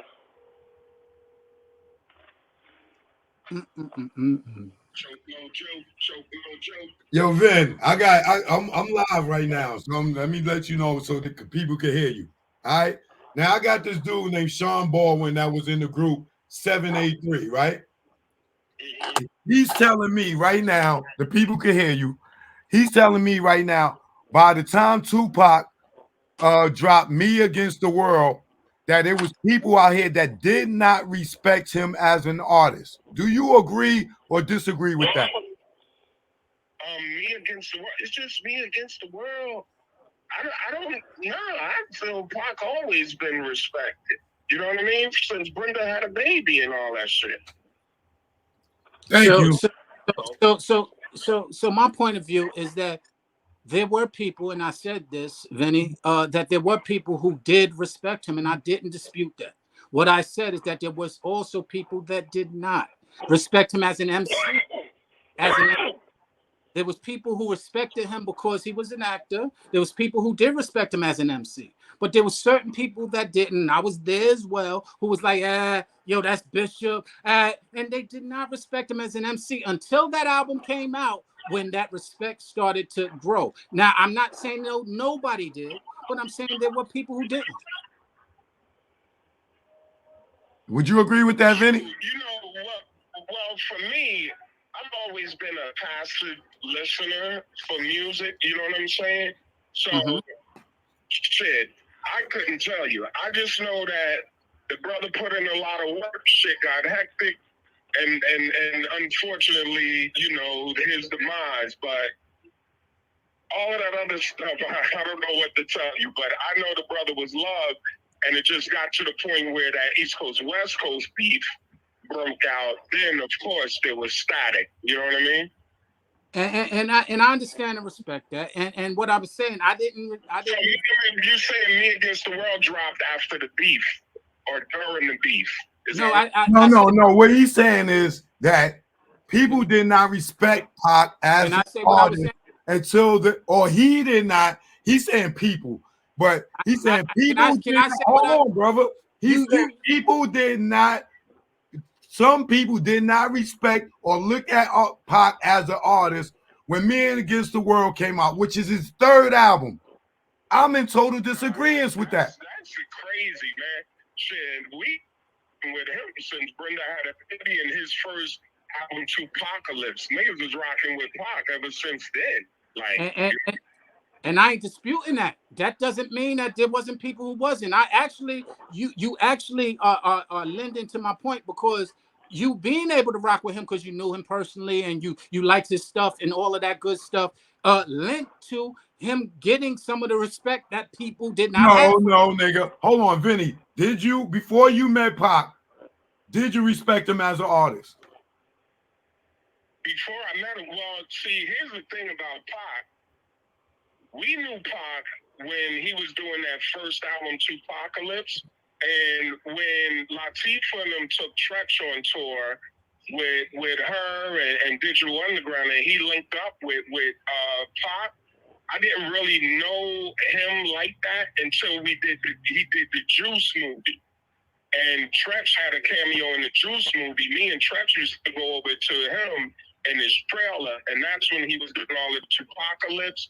Atron was managing him, and Shakim and them was managing us. And shit, I remember sitting in his hotel room and him and Tretch freestyling back and forth. Pac was blazing those bars, yo. So, Actually, Anthem joint to him having his music career after that. I know me, I was fucking with Pac. I know a lot of people was fucking with him, but you know, I mean, all of this shit is subjective because shit. You could always find somebody who doesn't like an artist, but Pac was on his way, man, from Juice, and then Juice catapulted him not only as an actor, but as a musician, and people was definitely fucking with his music, you know, after the Juice joint. Okay, thank you. You know, but hey, I'm one guy. He's one guy. Send it to the polls, Choke. Send it to the polls. Yeah, we in the polls, and they like, this nigga's crazy. People respect Pac as an artist, but before and I respect me against the and I world. respect that. Can I say this? I respect that viewpoint, and he lent to everything that I was saying. That's why I was clapping, because I said that going into that Juice was very significant in his career, and that you sat there and argued. Y'all both Nobody argued. argue that as far as that ain't got nothing to do with his music, brother. Okay. And I said musically, I said anything I would argue the latter. So, because I'm not, I don't know Pac's discography like that. But if Me Against the World came out after all of the beef, I would argue the latter. People. No, it came out before the beef. Oh, it came out before the beef. Okay. Well, you know what? No, it came out when he was locked up. No, he was locked up. He was locked up. It was after the beef. Yeah, it would be after the beef. So it was after the beef. So my thing was, if anything, you would argue the latter after the beef, and then after the East Coast, West Coast stuff, and he was doing his East Coast ride, then people, wasn't feeling him just because of the beef. But prior to the beef, people loved him, man, loved his music. Wait. He was articulate, Vinnie, artistic. He was rocking. Can I ask you this question, Vinny? Because you just said it. You said prior to you sitting on the set and seeing them spit, you didn't know about Pac, correct? You said prior to what? The movie, you being on the set and seeing him spit with Tretch, you didn't know about Pac, correct? Well, he was just starting. We were all fledgling artists. You know what I'm saying? We were on our first album. So then that would be correct.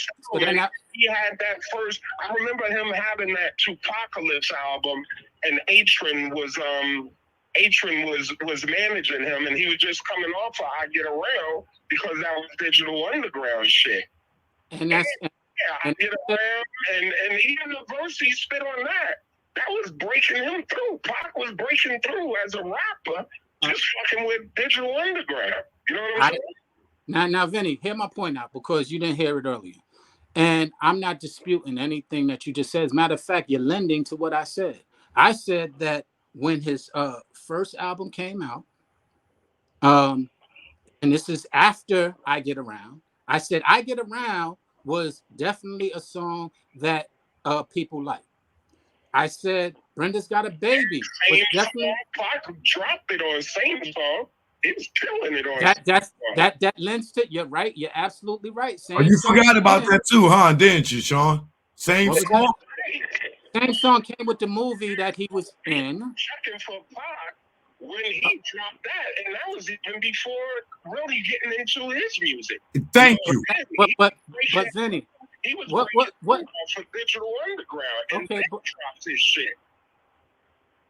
Thank you. And he was off to the races by then. Vinny, I gotta ask you this. Look, we ain't gonna hold Vinny up, nigga, with your bullshit, bro. No. Why are you over talking, man? Come on, man. Stop that. Station, but yeah, but Vinny, you ain't hearing the point. Same song was attached to a movie, correct? What do that got to do with his writing skills, bro? Can you just say yes or no? I'll get to what it got to do with it. That's correct. It was attached to the Dan Aykroyd movie. In case you forgot, it was attached to the movie that they was in with Dan Aykroyd. Now, I agree that Pac was building his scenario. I agree. Brenda's Got a Baby came out after that. That album came out after that. They had 2 singles. We was just going through it. The first single was Trapped. That he Choke said he. What was that? I remember all of that. They were right. They were rocking with Pac. But that's all his earlier stuff. You're talking about Me Against the World. People. No. Thank you. Comment. No, Vinny. What I said is that up until Me Against the World. Nobody respected him. I didn't say people nobody. Did not respect him. You said people did not respect him. Can I say what I said? Can I say what I said, Joe? Because you keep on saying it and you keep on missing. What I said was people. There were people who didn't respect Tupac as an artist before that album came out.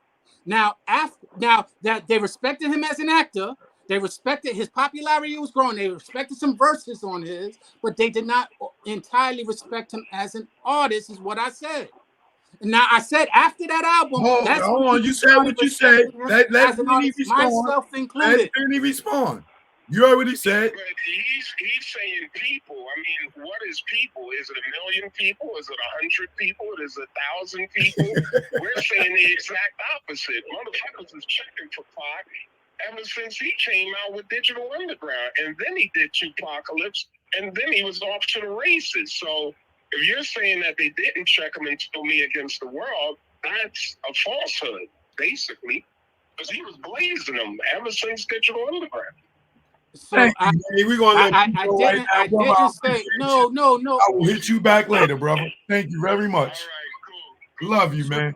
Choke, you have a very unique way of when your point is trying to be made and somebody supported. Yeah. Thank you, and rushed off the phone. Bro, I'm not gonna keep that, bro. Like that was a random call. He wasn't expecting that as a random call. I ain't gonna keep the nigga holding up. I don't know what he's doing. Look back at this. You called him, so now you worried about his time? He's a grown man. He could have said, I'm not trying to keep him for long. I just asked one question. So why'd you bring him in? For the one question you said. For your point of view. People checking for Pac. He actually made my same song. I never disputed that. Fans of his. I agreed with that. You said people did not respect him before Me Against the World. And then he said, nigga, that's cap. And what he said, well, I ain't a popular believer. I ain't a trend rider. I ain't a dick rider. So what he so now we dick riders. Okay, go ahead. I'm not saying but there are a lot of dick riders. I didn't never say that. Don't you pick words in people's mouths to what you want to believe. I would have said you a dick rider if I wanted to say that. I wouldn't be afraid to say that, but I don't believe that, and I'm not saying that. Hey, Sean, there are people who are dick riders. Ben asked a good question, though. I would like to know your answer on it. He said, who are these people? Is it 1 million people? Is it 100 people? Is it 10 people? Who are the people who weren't fucking with Pac prior to Me Against the World? And that's do you have a number or figure or anything? Ivy, can I answer that? That's the whole point of view. It was never about a measure of people. It was just about what their people, and Choke is sitting there standing because and I already said the majority of people might have even been on his bandwagon, but there was people who were not. And I don't know that number. I ain't trying. That was never something that we was arguing. What number of people? Bro, call a person. That's the point that I was going to bring to Vinny's attention. Call a person that you think that agree with you, because I'll call somebody else. Choke. Me personally, I don't know, because I would have to go into my archives, and quite frankly, as I told you earlier, scroll through your phone. We're waiting. Scroll through your phone. You're waiting. Choke. Did you not listen to any? Can you listen now? Mm-hmm. I said a second ago that there aren't too many people I know who will stand on what they said back in the day, because they are now trying to be, I ain't say that. No. And I'm like, okay, whatever. I ain't gonna sit here and argue with you because you want to be popular. That's the dick riders that I'm talking about. And I don't know too many people that stand firm on what they said. I know that's why I said you're not a dick rider, because you standing firm on what you believe. A lot of people don't do that. So do I know somebody that might agree with me? I would have to research that.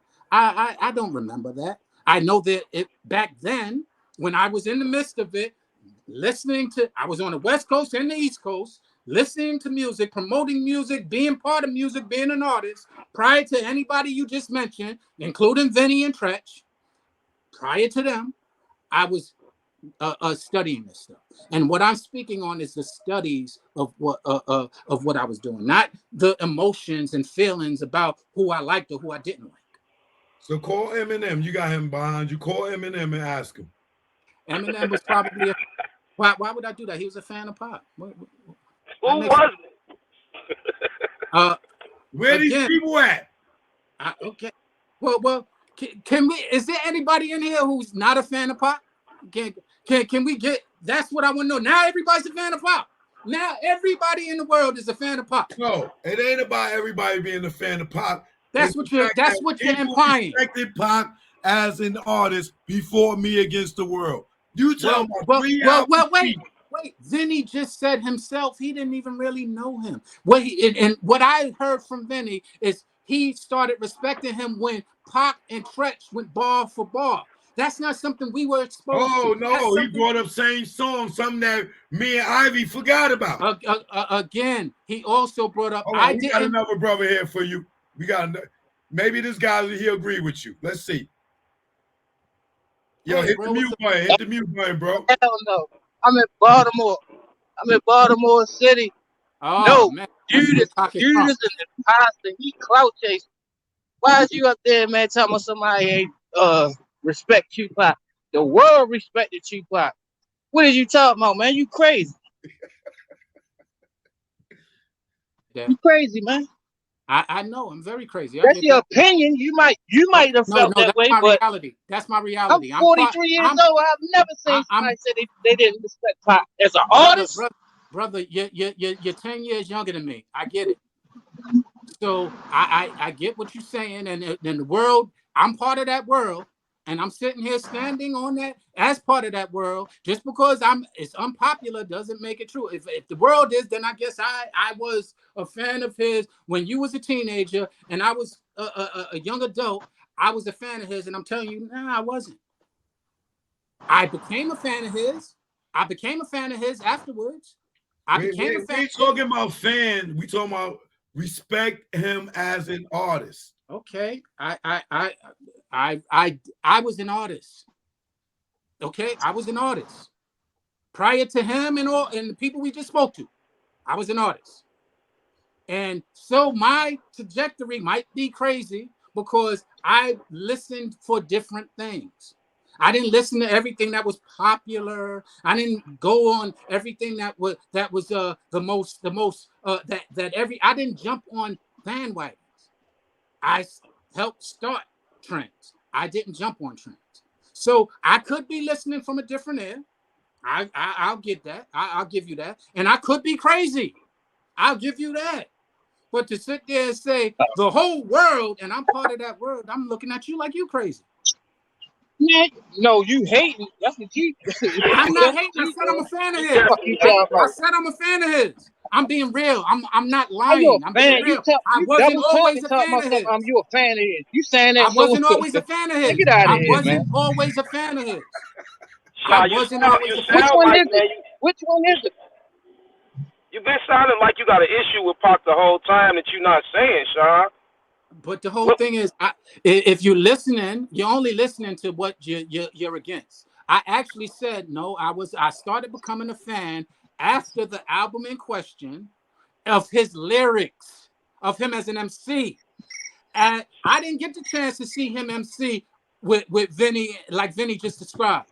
So as an MC, I didn't respect the MC in him. That's so you ain't never heard Dear Mama.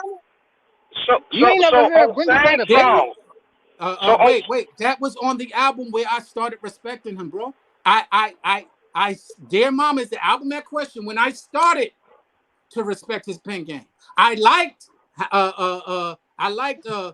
Get Around. I like Brenda's Got a Baby. Hold on. Do you know the verse to the same song? Yeah, I like that. Yeah, I like that song. And you didn't respect that? I respected the verse, but did I respect him as an MC? A verse, I guess y'all don't get that. When I'm speaking from the point of view of an MC at that time. And so I already beat all three of What was that? What was that? Nah, he ain't talking to you guys. So I'm speaking from a point of view that maybe it might be foreign. It might be different because I actually stopped rhyming at the time Pac came out. I had already had an album out. My second album had already been shelved, and so I wasn't really into. I started. The reason why I got back in the music industry was because I helped bake a pie that I saw the people that I did teach to rhyme, Funk Dubious, my brother taught Be Real. They were starting to become popular. So here it is. You respected Cypress Hill and you didn't respect Tupac? I was friends with Cypress Hills. So you taught these niggas that didn't know how to rhyme. Y'all taught them how to rhyme. And you telling me you respected them and you looked at them as artists and you didn't look at Tupac as an artist by his fourth album? First off, you asked me, did I respect them as artists? What do you mean? I respected them as people.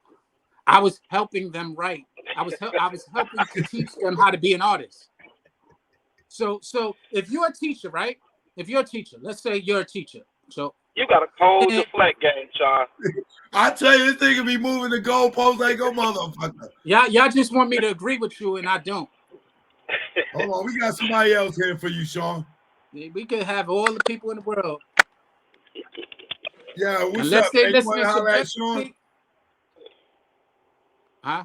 Hold on, y'all. Hey, #1 Pac fan. You there? Yeah. Yeah, it don't matter. I just wanted to say, man, listen.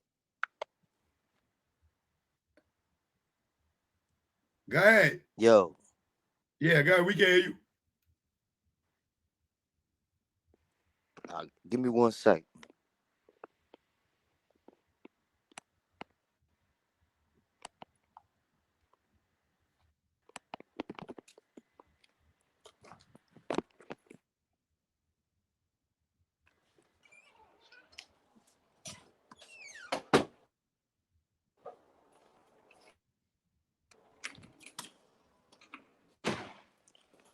I gotta go outside, man. My kids in there. I don't want them to hear me cursing. That means Sean about to get cursed out. Sean, you got niggas heated. They got to go outside to talk to your ass, goddammit.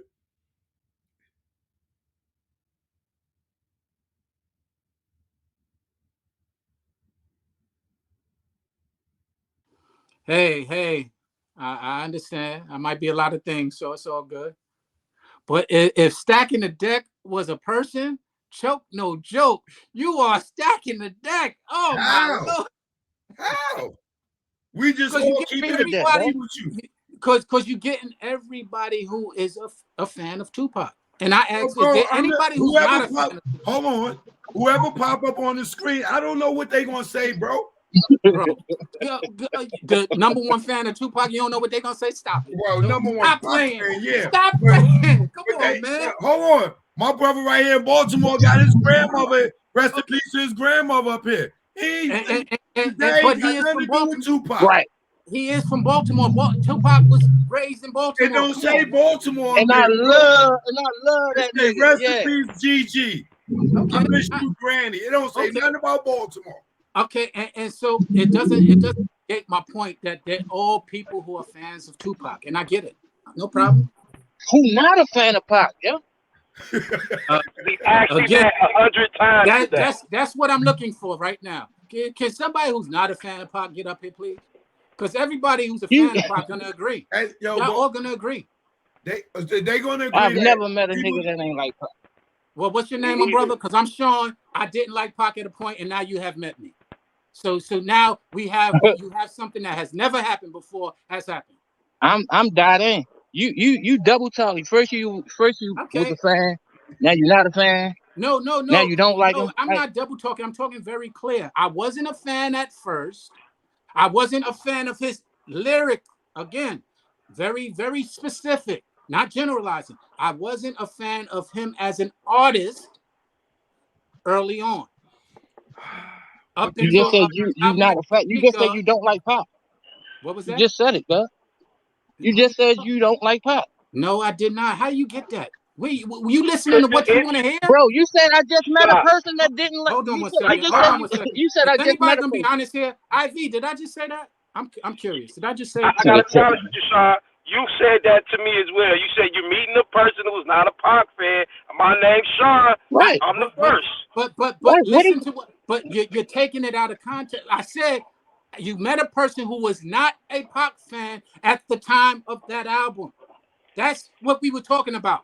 At And what I album? also said after that you miraculously forget that I became a fan of his artistry after that. I said that. Why don't you remember that part? No, but you said people did not respect Pac as an artist. When Me Against the World dropped, people did not respect him as an artist. Yes or no? And I did not fall away from that. I said, yes, I am one of them people. Can I you said call it just 1,000 person? times now. You can't. You tell me you ain't got one person in your phone to co-sign that? Right now, the world is, as my man just said from Baltimore, the world loves Pac. So I can't sit here and go on banking on and taking the time to figure out who didn't like Pac in '93. It wouldn't be hard to remember. If you knew somebody back then that didn't like Pac, I don't think that would be a hard thing to remember. You're right if I was concerned. And it ain't about liking. You're right if I was concerned with that. If I had this conversation over and over again in the past, you're right. I might not remember. I would remember it. But I don't be talking about Tupac. I don't care about that. Bro, So this ain't about liking Tupac. It's about, did people respect him as an artist before Me Against the World dropped? And I said, yes, they did. I said that 1,000 times, Choke, but you seem to forget and miss that. No, you saying there's people that did not. I want to know one person that did not respect him as an artist when, by the time Me Against the World dropped, when it was released, it was the #1 album in the world, in the country. And you telling me if people did not respect him, Nas got a fucking Tupac tattoo on his stomach. And he was incarcerated. And he was locked up. Thank you.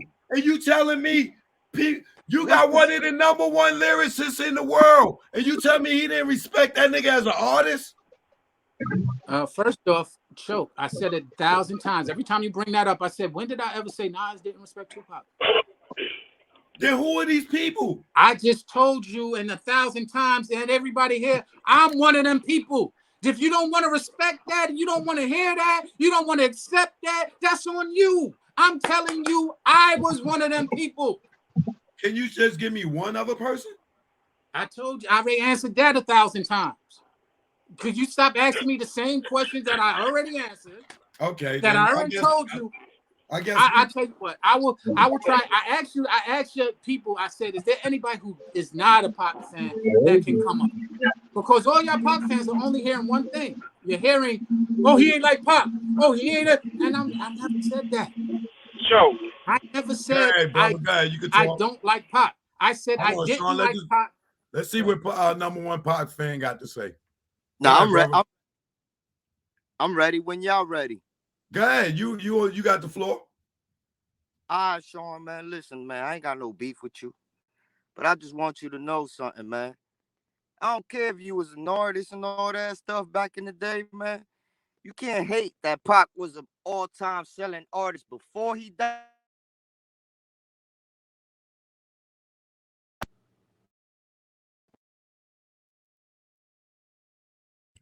Yo, your reception's bad, bro. You gotta come back. I never hated that he was an all-time selling artist. As a matter of fact, I actually agree with y'all. And I also said that I became a fan. Sean, here we go. I got a woman that's coming on. I don't know what she's gonna say. She might not be into gangster rap. Let's see what she say, okay? I say gangster rap. He's bigger than gangster rap. Listen, we got a woman. Let's see what she say. Let's see if she agree with you. Okay, that's fine. Go ahead, sis. Salute, Choke. Salute.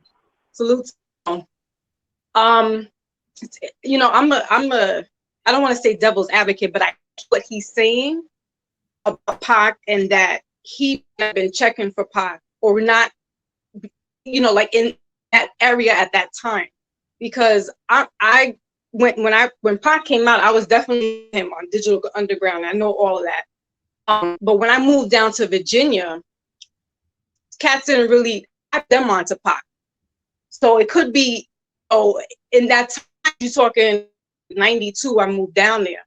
So from New York and going down there, like it was a slower transition. So I could hear what Sean, and it doesn't sound like he is hating. He's just saying like that time frame. Some people, it took us a burn for some to catch on with Pac. But if you know him, you know what I'm saying? Like either you didn't know or you knew. And I was one of them that knew. So I just wanted to come out and say that. Do you think that people respected him as an artist when by the time Me Against the World came out? Yeah. I would say yes. Okay. There was no way that nobody was at this point not hearing Pac, checking for him at that point. Okay, thank you. Appreciate Salute. it. Thank Sean, you. You want to say something to Yes, you're absolutely right. And what I said is I agree with that, but you just lent to my point that there were certain people, you said in Virginia, that did not catch up. So how, if they didn't know about and did not catch up, could they have respected him if in fact they wasn't even aware of him? Well, in 92, see, because Me Against the World came out, I think, was it 94? 93. So I can't speak for that time frame. I could speak for only in 92 when I went down there that Pac wasn't catching traction with teenage kids, like some teenage kids, the ones that I was hanging out with. But you move a couple of years forward, I was in New York and everybody would Pac, the salute. And to your point, what I was saying is you're right. I never disputed that. Also, it came out, the album we're talking about came out in 93. The first album, it came out in 1995, bro. What? Okay, fine. That doesn't even change what I was saying. It do change what you're saying. It came out in 1995. The first album came out in 91. You said Me Against the World. No, some people did not respect Pac as an artist before 1995, is what you said. Right. Hold on, I've been here from the beginning. I caught that. Okay, so 95, that's the album, right? Yeah. And what came before that? I'm not the biggest. You said Me Against the World, March 1995. No, people did not respect Pac as an artist. Let me. I'm checking that. All right.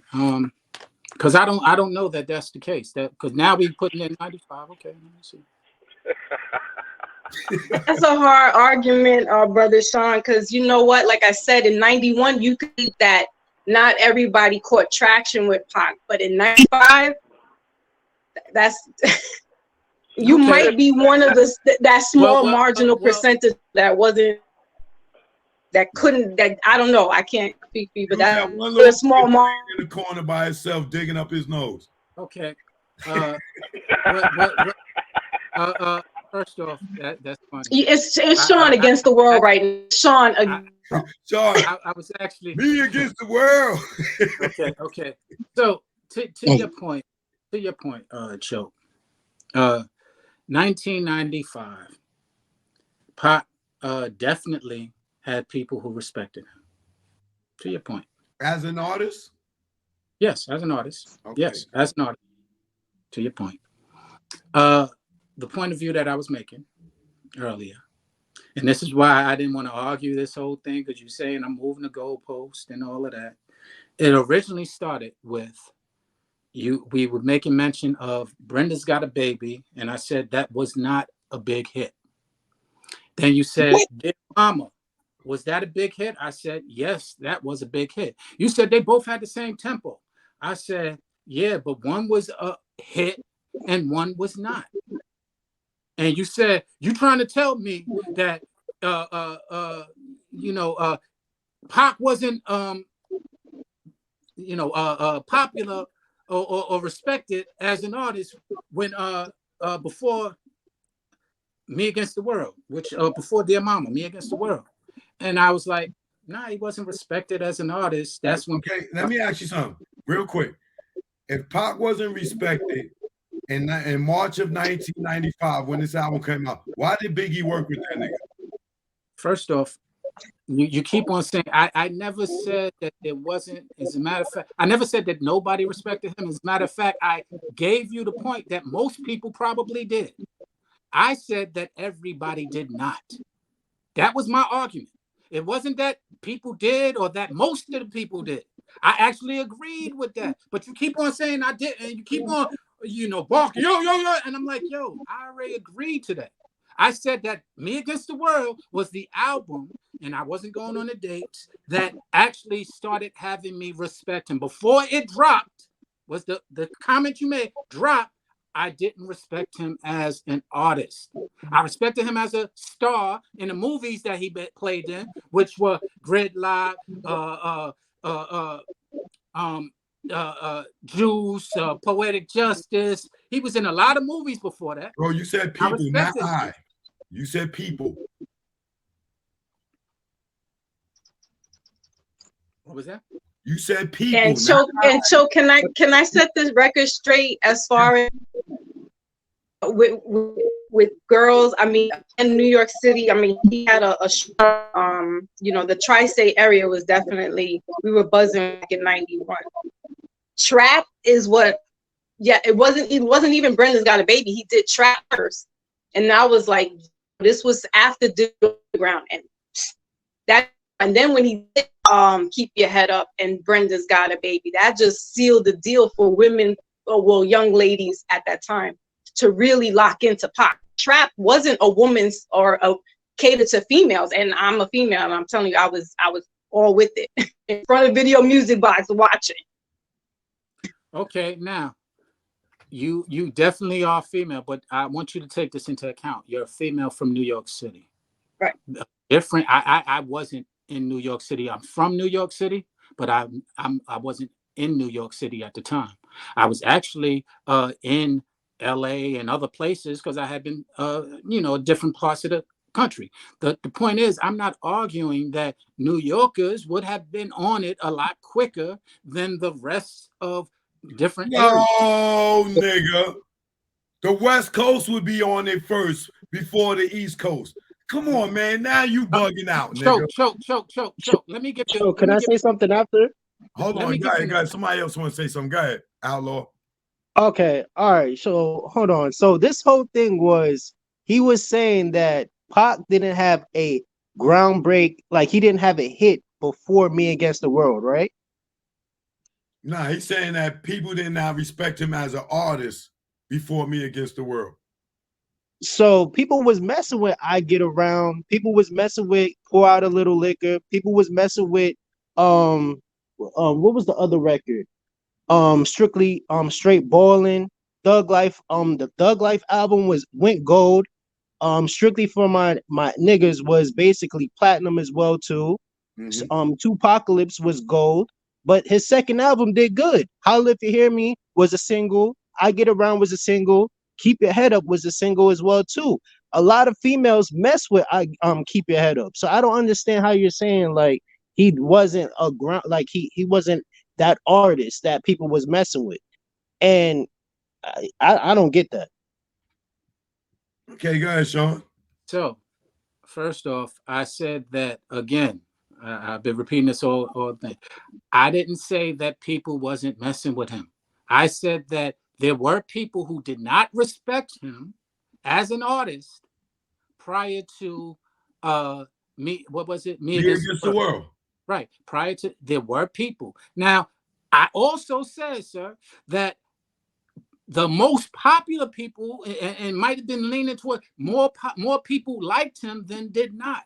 I also said that, to your point. I'm not disputing that it wasn't that people didn't, but there were people who now all of a sudden there was never no people who didn't like Pac. There were people who didn't respect him as an artist. They respected him as an actor. They respected a lot of the movies that he was in, and he was growing in popularity. And some of them respected the verses he did on some songs, but they didn't respect him fully as an artist, is all I said. And do you know he got a lot of features on these albums leading up to Me Against the World? And you tell me these people and these other artists would get on this nigga albums and people didn't respect them? Again, you keep going to these other artists respected him. I never said no artists didn't that there weren't artists that respected him. I gave you the example of Kanye. There were artists that respected Kanye's pen game, while there was a lot of people who did not, who only respected his production game. Man, So he then went into the point of where people started respecting his pen game, similar to what I'm describing Pac, what happened with Pac. But you're sitting there acting like that couldn't have been the reality because everybody likes him now.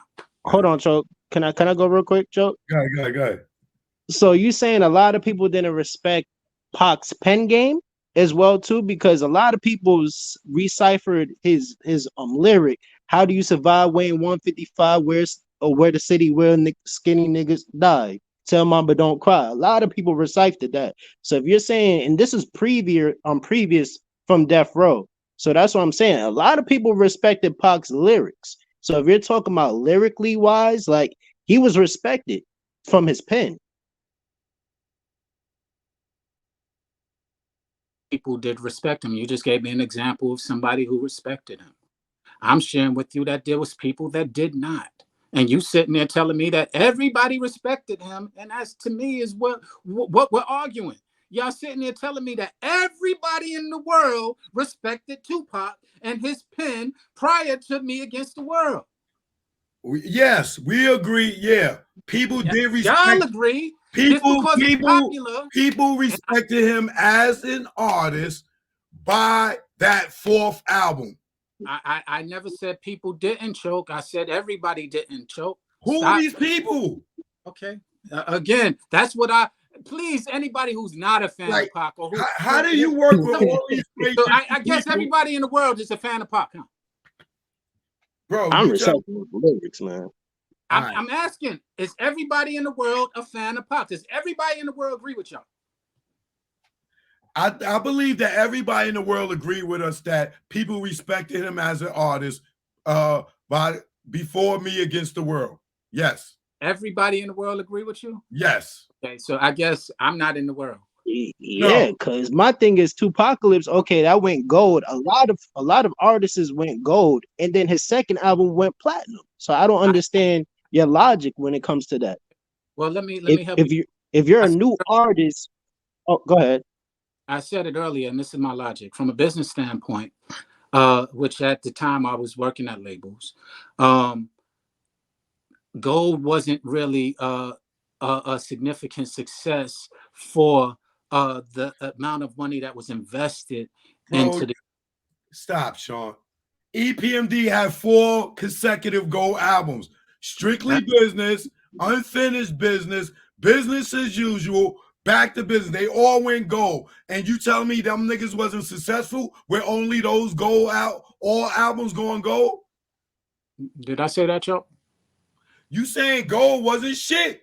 This is what you're trying to tell us. That's what you're hearing. I never said gold wasn't shit. I said, and if you listen clearly, please stop listening subjectively. Listen clearly. I said, if at that time, in the amount of money that was invested into, you got to realize EPMD, they didn't invest $1 million into an artist. So gold was successful when you have made an investment of 100,000, 200,000, 500,000. Gold is making your money back and then some. Because you're not touring, you're not doing a lot of the things that afterwards you need to do to make a success. So business-wise, if in fact you're investing millions of dollars, gold does not get you a return on your investment. Because gold, if you invest in millions, let's say 5 million, gold only breaks even. Nigga, Hold on, I'm gonna let everybody get their last word in because I'm getting your ass out of here, nigga. You sounding crazy. Yo, Outlaw, go ahead. You got anything you want to say before you go, brother? All I'm gonna say is, man, listen, I don't know who these people are, man, but all I know is, man, Pac's a legend, and like Vinny said on the phone, man, he was buzzing from the beginning to the end. And listen, he sold 6 million albums. He sold 6 million in All Eyes on Me, just that one album as well too. And he sold 3 or 4 million with Me Against the World.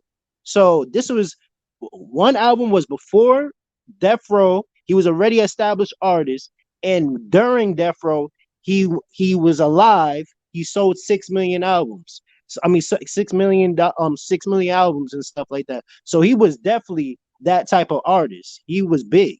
So it wasn't because he died. He just became a bigger artist. I mean, he did become bigger after death, but he was still a big artist as alive. He was the biggest. So, that's all I got to say. All right. Thank you, brother. All right. Come back again. Foxy, you got any words for Sean?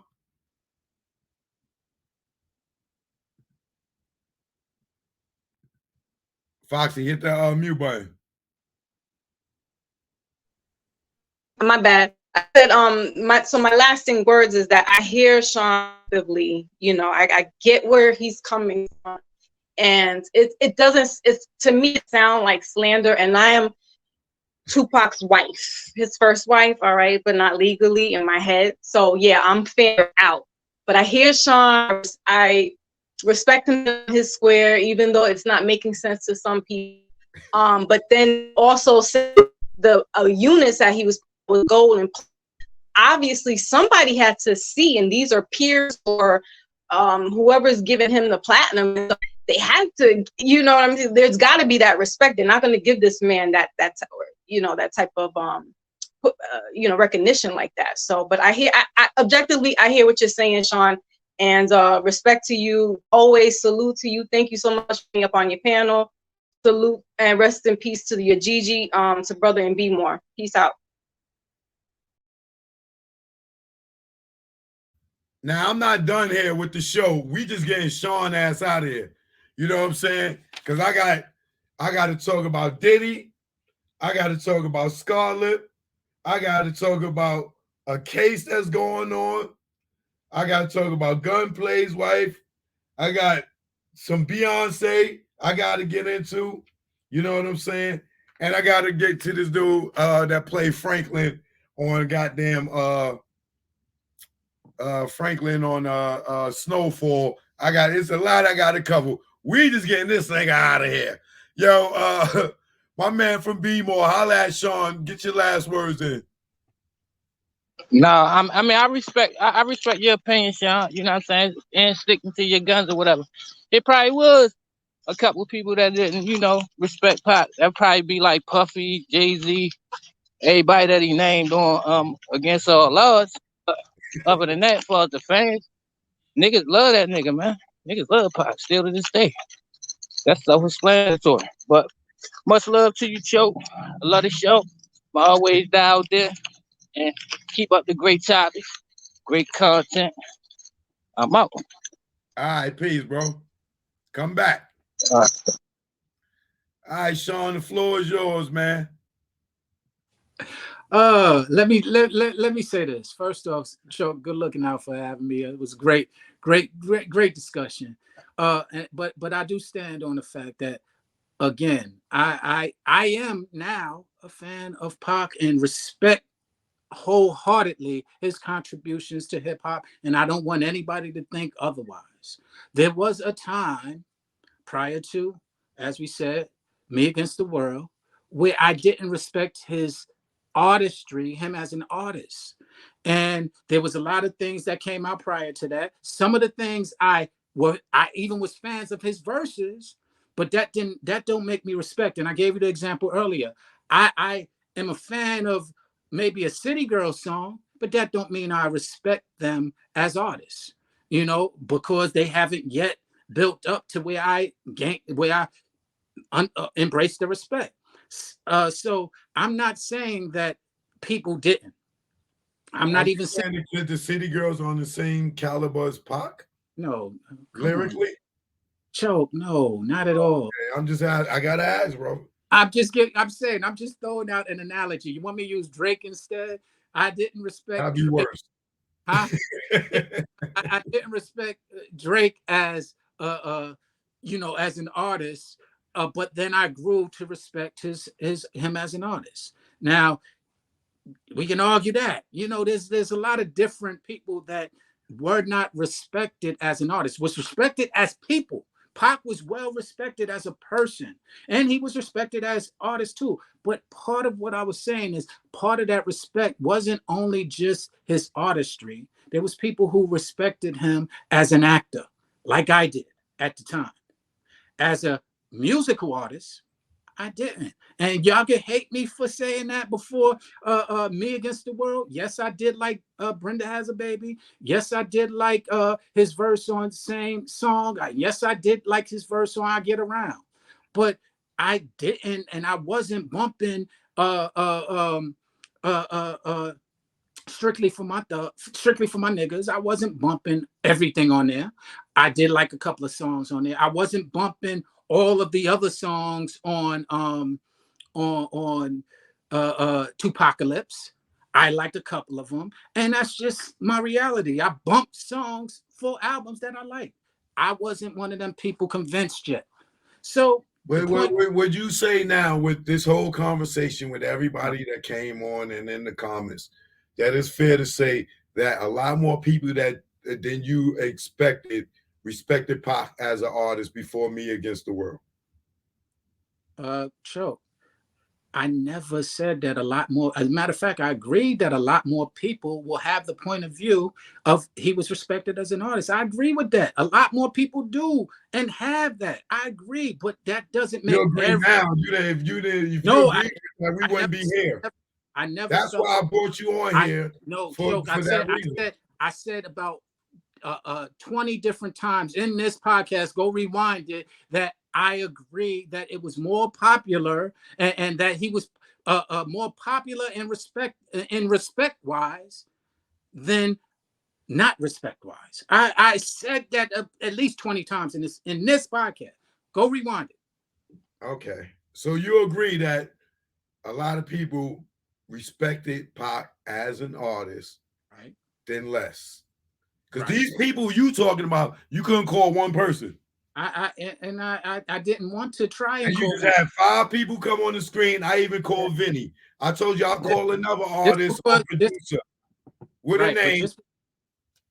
So what? So what? You think because it's popular that makes it truth? No, it doesn't. Oh, I'm just talking about people that have experience. Right. The truth is been in the game. So because it's popular doesn't make it true. Then he said it himself, but y'all missed that because y'all heard what he said. Yo, I wasn't that aware of Pac until he said it was Tretch friend. He said until I saw and I met Pac in the hotel room, and he went bar for bar with Tretch, which is a task, which is I think is very respectable. I didn't get to see that. Had I saw that in any capacity, I probably would respect it. And that was way before Me Against the World. I agree. It was during the Juice days. That's what he said. It was during. Pac was still working on the first album yet. On that time. The first album came out already. The second album was coming out. Juice came out. No, it might have been. Come on, we know you don't know Pac's timeline. Don't even do it to yourself, brother. So you tell me the timeline. You saying that his first album came out in 91. Then he said to you, niggas was checking for him on same song before he even got a solo deal. Right. That's true. Okay. I good night, brother. Good night. Go kiss the kids. Good night. Go feed the baby. Go warm up the Similac. Put the baby to sleep. You are a funny guy. Yo, Cho. Tell the wife I said hello, nigga. Good looking out. You let me get to my current. Because nigga, you is a gold. I don't agree. And you just want me to. And I get it, because you're the same way. When you don't agree on something, you stand firm on it, and regardless of who, and that's why I respect and got love for you. But the point is, yeah, I already agreed with you that more people were leaning towards the liking him They're not. But you sitting there telling me I everybody like in the world disrespected him as an artist. You said everybody in the world respected him as an artist, and I'm like, yo, that's impossible. It's not impossible when you get the #1 album in the country. Yes, it is. There's still people who don't buy the album. Everybody in the world didn't buy the album. And you telling me niggas like Biggie, Puffy, all these people was working with, because Puff was fucking with Pac way before the Death Row beef. You tell me you're moving the goalposts. You're moving the goalposts, Joe. You're moving the goalposts, which you said you don't like. I never said that. I never said that he didn't have people who liked him. As a matter of fact, I said he had more people who liked him that don't like him. Respect him as an artist. Can you just? I'll give you a week. You come back and you come back in a week and let me know if you can find some people that didn't respect him as an artist before Me Against the World. All right. All right. Cool. And you do the You same. got a whole week, brother. And you do the same. I made my point. No, you didn't. You just brought up a few people who liked him and who was his fan. That you didn't make a point. You didn't find nobody who wasn't. Find somebody who wasn't. I challenge you to. No, I'll go look for it. you. Get out of here. You're trying to move the goal. You get out of here, Joe. Good night, brother. Good you night, go and go put the baby. All right, sleep, good night, brother. bro. All right, good night. You take that M&M plaque and crash that shit over your head while you at. Good night. I'm gonna crash it over your head, man. All right, yo, peace. Have a good one, bro. Peace, man. Hey, by the way, Peanut, he texted me and he laughing at you. Hey, it's all good.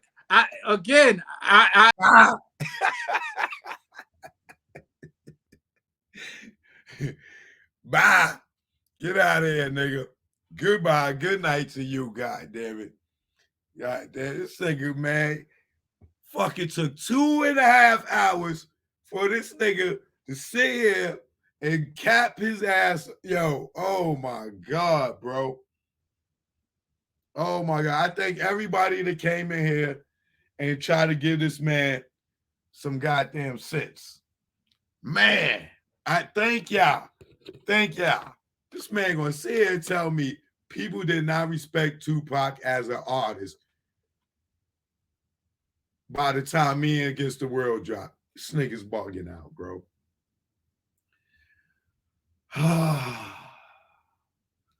Let me take a breather for 30 seconds, y'all.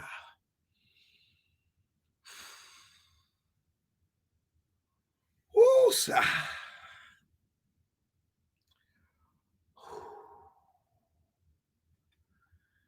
Woo-sa. Okay. I'm not done. Let's get to the good stuff now. Boy, let's get to the good stuff.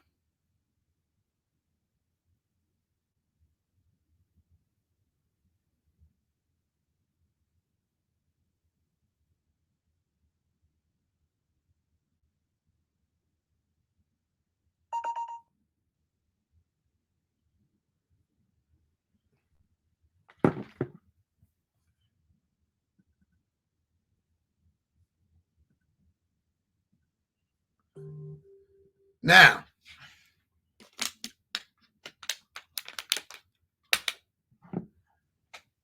for all y'all that watch Snowfall, right? If you're a fan of Snowfall, y'all know the character Franklin, right? What's his government name again?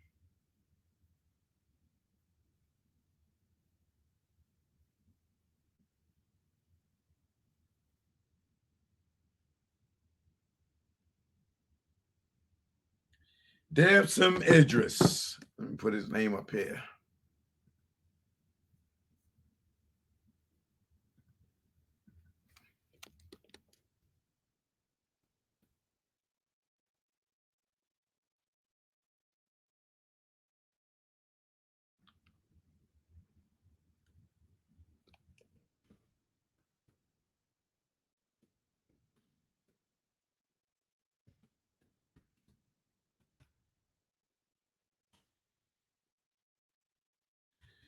So, Damon Idris, the dude that plays Franklin on Snowfall. Now, a lot of y'all out here be thinking I'm capping when it come to people out here selling their soul to the devil to become famous, right? I tell y'all, like all your favorite rappers, these actresses, these people in Hollywood, how they sell their soul to Lucifer.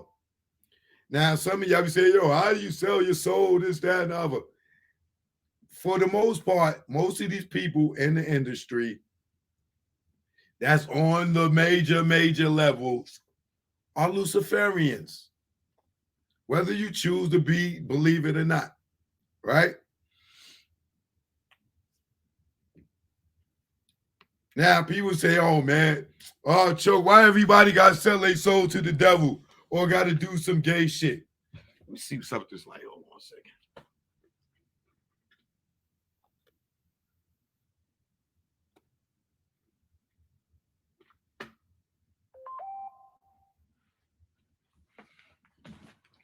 Right? Hold on.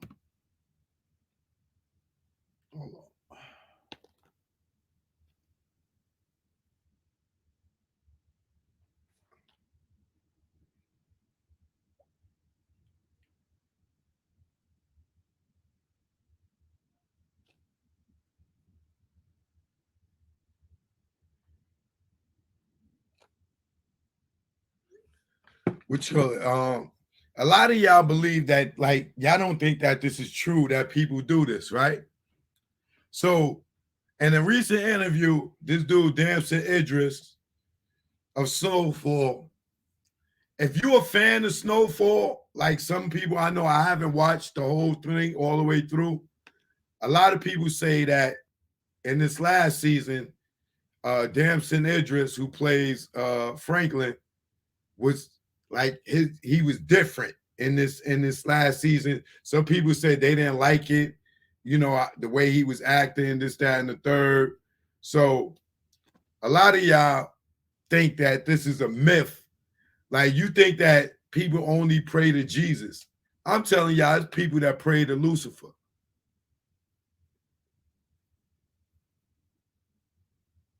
Sound crazy? Watch this. You know, I gotta put up the copyright disclaimer for this. Copyright disclaimer under Section 107 of the Copyright Act 1976. Allowance is made for fair use for purposes such as criticism, comment, news reporting, teaching, scholarship, and research. Fair use is a use permitted by the copyright statute that might otherwise be infringing. Nonprofit, educational, or personal use tips the balance in favor of fair use. Right? I'll keep it up here at the top so y'all can see, right? Pay attention to this.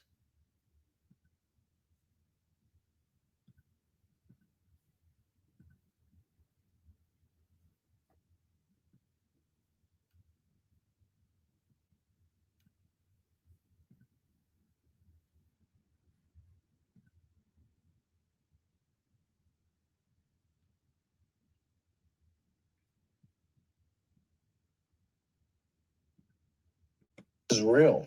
That stuff really is real. I was hitting a block, right? I was like, oh, I'm not doing it right? So I went in the corner and then I was looking at the wall and I was like, come on, devil, right? Come to me, like, come to me. I was hitting a block, right? I was like, oh, I'm not doing it right? So I went in the corner and then I was looking at the wall and I was like, come on, devil, right? Come to me, like, come to me. Because I had to do something like crazy, right? I was hitting a block, right? I was like, oh, I'm not doing it right? So I went in the corner and then I was looking at the wall and I was like, come on, devil, right? Come to me, like, come to me. Because I had to do something like crazy, right? Had nightmares for a month. So it does come to it or after? Like, I had nightmares every day. Like, I felt that energy. Oh, interesting. You know, and I had to pray and do all this stuff to, like, get rid of it. And, you know, you call your mom up and you're like, bring me back to life. And that stuff is real. That stuff really is real.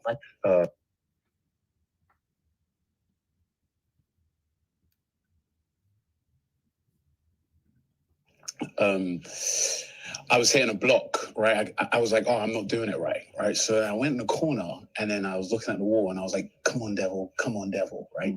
Come to me, because I had to do something like crazy, right? Had nightmares for a month. So it does come to it or after? After. Like I had nightmares every day. Like I felt that energy. Oh, interesting. You know, and I had to pray and do all this stuff to like get rid of it. And you know, you call your mom up and you're like, bring me back to life. And that stuff is real. That stuff really is real.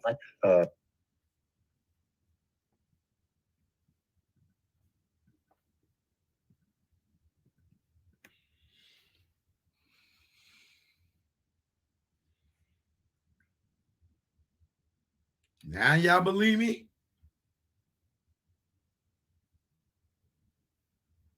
Now y'all believe me? That is people out here that worship the devil, the Baphomet, Lucifer, Satan, whatever you call, because he ain't calling on Jesus to give him the strength to go and make sure he could kill his role. This motherfucker is calling to Satan. He could have called to God. He could have said, "Yo, Allah, give me the strength." He went to Lucifer.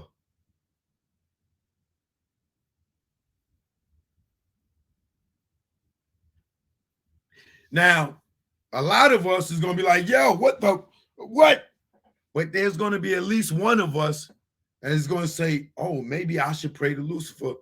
It really works. You know, I could be Jay-Z. I could be Beyonce. That's all I got to do.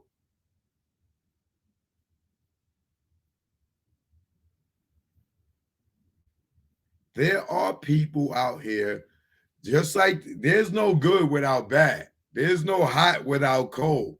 There's no day without light. I mean night. You know what I'm saying? So everybody don't worship good. Some motherfuckers channel evil for their success. And if you sit here and you thinking that this nigga is bullshitting, then go watch the season. And watch the first season, the second season, the third season, and then watch the last season where he's talking about and see where that channeling took him. Look at his energy.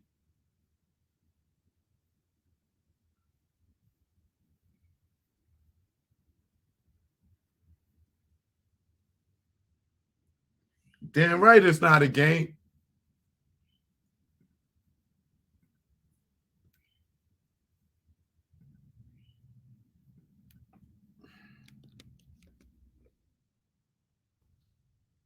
Get to my next story.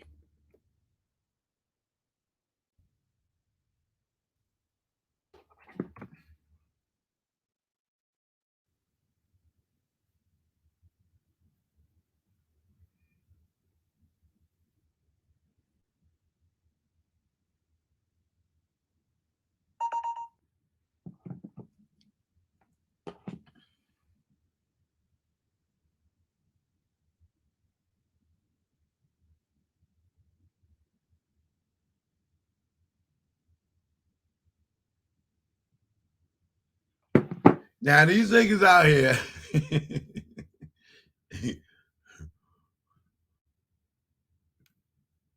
always talking black excellence, right? Black excellence, black owned, black excellence, black owned.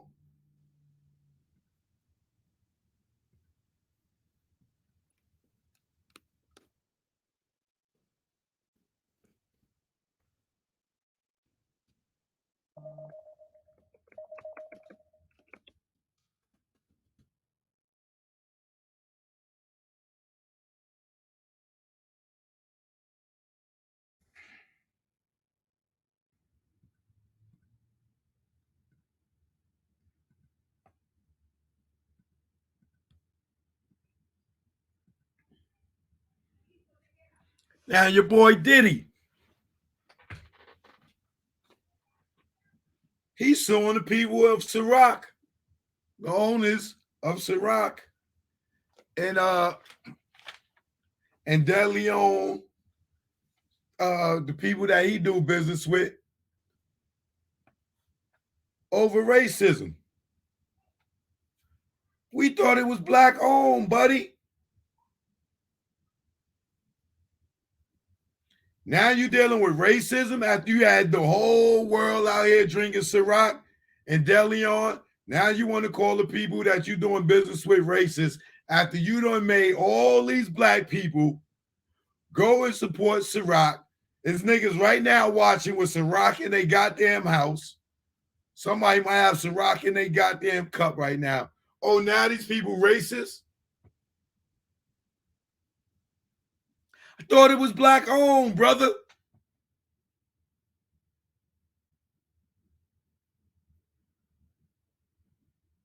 Thought it was black owned. Black excellence.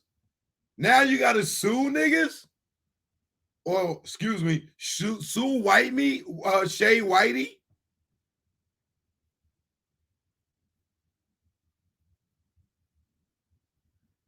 Y'all sat around and let this man tell y'all that, oh, Ciroc, black owned, black owned, black owned, black owned, DeLeon, black owned, black owned. Now he battling over racism worth billions.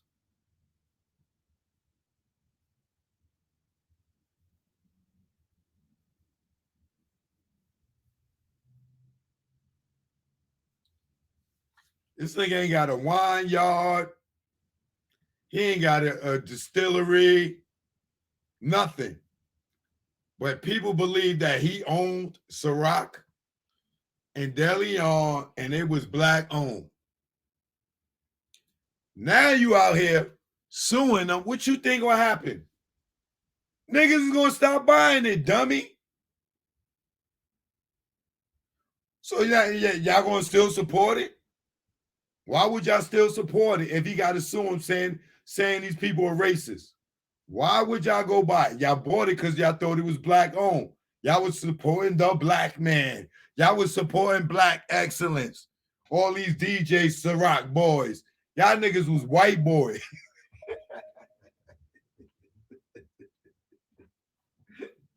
This nigga Diddy played the shit out all y'all niggas. He played all of us, me included. I'm sure at some point I bought Ciroc for somebody.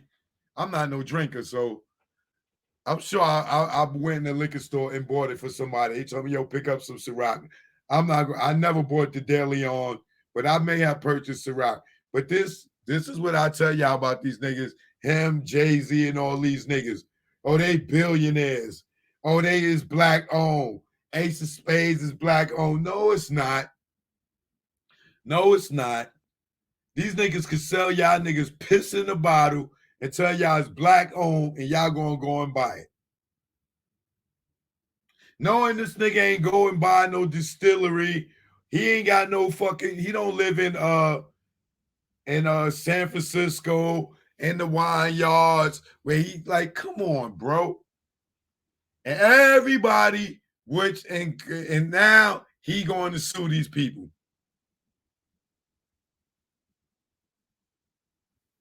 And Ciroc was around before Diddy started promoting it. Let me see what year Ciroc was born.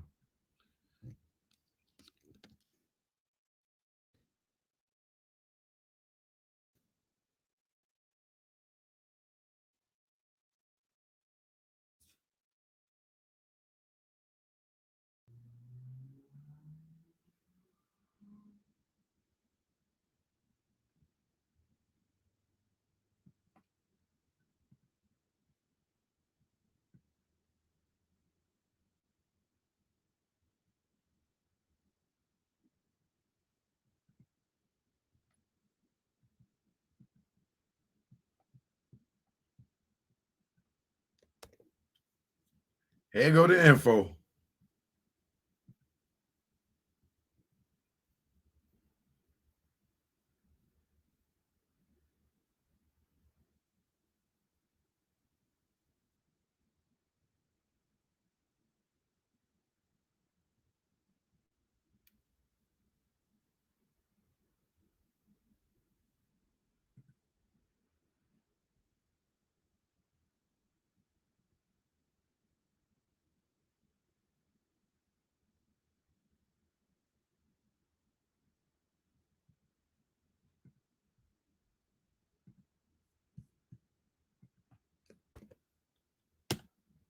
There go your owner right there.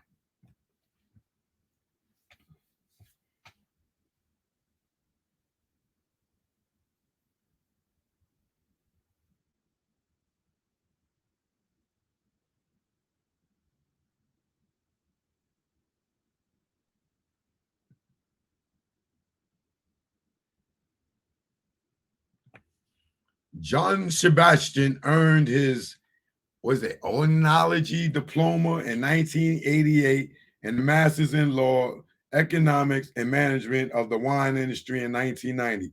He combined distilling expertise and his skill as a oenologist to create Sarak vodka in 2003. 2003, I was working at Rockefeller, and we had the only liquor, which was Armadale. Puff didn't have no Ciroc when Armadale was about out. I don't even think a lot of other rappers had a liquor back then when Armadale was out.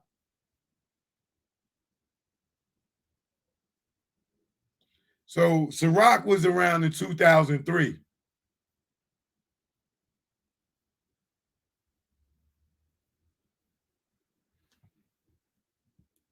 And everybody was drinking Armadale back then, right?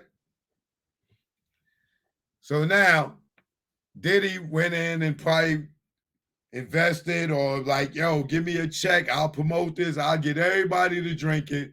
Had y'all thinking it was all 100% black owned, this, that, and the third. And now he is motherfucking suing niggas over racism. How you suing people over racism? You talking about it was black owned, black excellence, black excellence. These niggas, yeah. But you can't tell y'all nothing. Nah, Diddy's a billionaire. Nah, Jay-Z's a billionaire. Okay. Okay. Let's move on.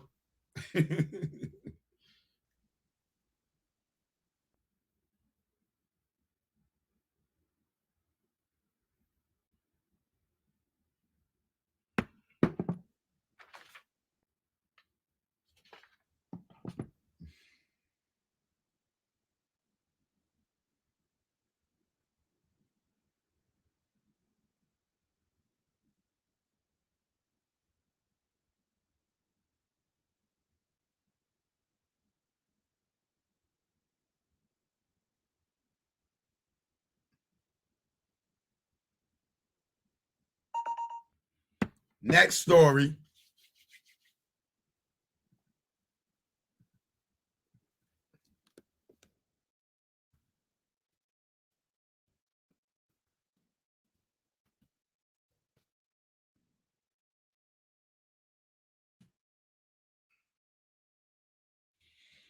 Now, if you've been paying attention to the whole Rick Ross, DJ Envy going back and forth, you've seen DJ Envy throw Gunplay name in the mix and try to embarrass Rick Ross by saying that, yo, your man had to go start a GoFundMe. I would never let Charlemagne or anybody that I'm cool with go start a GoFundMe. Like, go start a GoFundMe is embarrassing or something, right? Well, as you know, Gunplay, I showed y'all that the other day. He called up, and Charlemagne called Gunplay so he could talk to Envy. And yeah, Gunplay's like, yo, I was slapped the mess out of you. And he played the audio of that. And I don't know where they at today with that. But Gunplay's wife addressed Envy too with a statement. And here's what she had to say.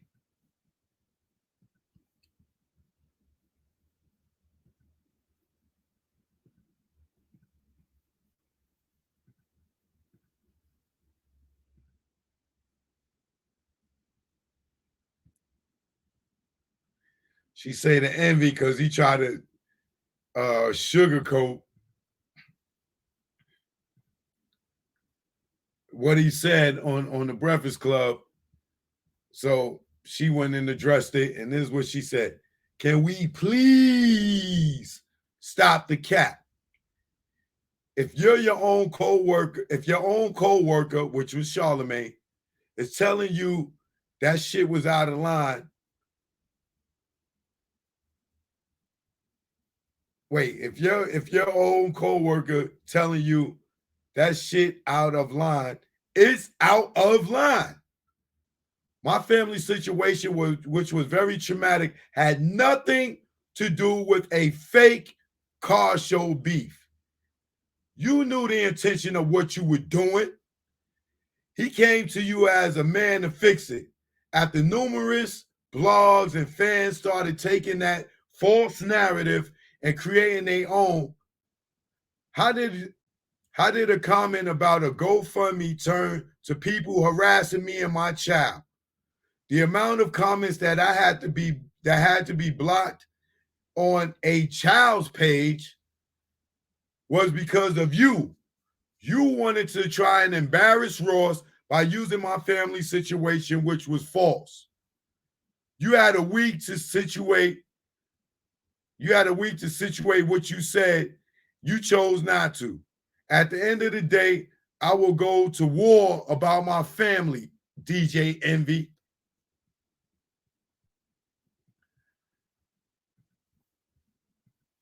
I don't think DJ Envy went that smoke with that lady about her family or with Gunplay, but he did try to sit there and sugarcoat it like he didn't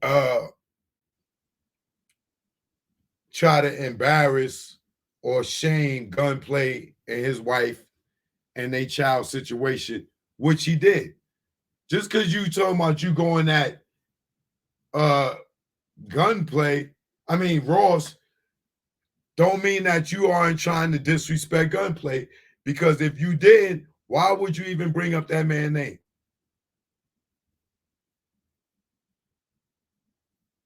Like, why would you bring up that man's name? Why would you go at Ross and say, oh, like, yo, your man over there hurting for money and he putting up a GoFundMe. Like, nigga, you knew what you was doing. You knew what you was doing. And now you're trying to double back and double back and try to act like, oh, nah. I wasn't, Gunplay's a friend of the room. Then why try to embarrass him? Why bring him up? Why put him in a situation?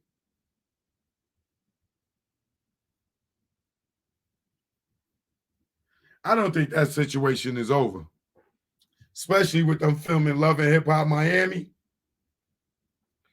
Gunplay and his wife can go and take that and use that for a part of their storyline, and knock on wood, that shit could get uglier. We don't want it to get uglier, but I hope that their child is doing better. And that situation has passed, but I don't think that. Well, I do think that they have every right to feel the way that they feel about Envy throwing their name in the hat in that beef. That was not necessary at all. It wasn't necessary. And Envy putting on the cop uniform and doing everything showed that nigga was in his feelings. And the fact that he was in his feelings, look what happened. He went across the line.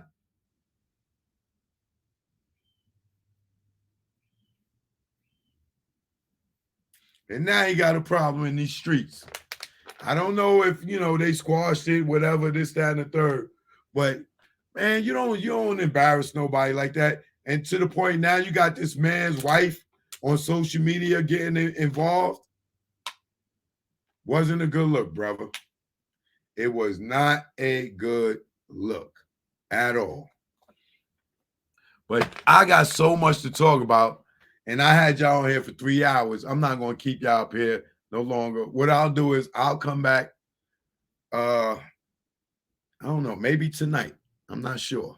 But I'm gonna give y'all a break. I need a break because I'm hungry. I got to go get me something to eat. I gotta go cook me some.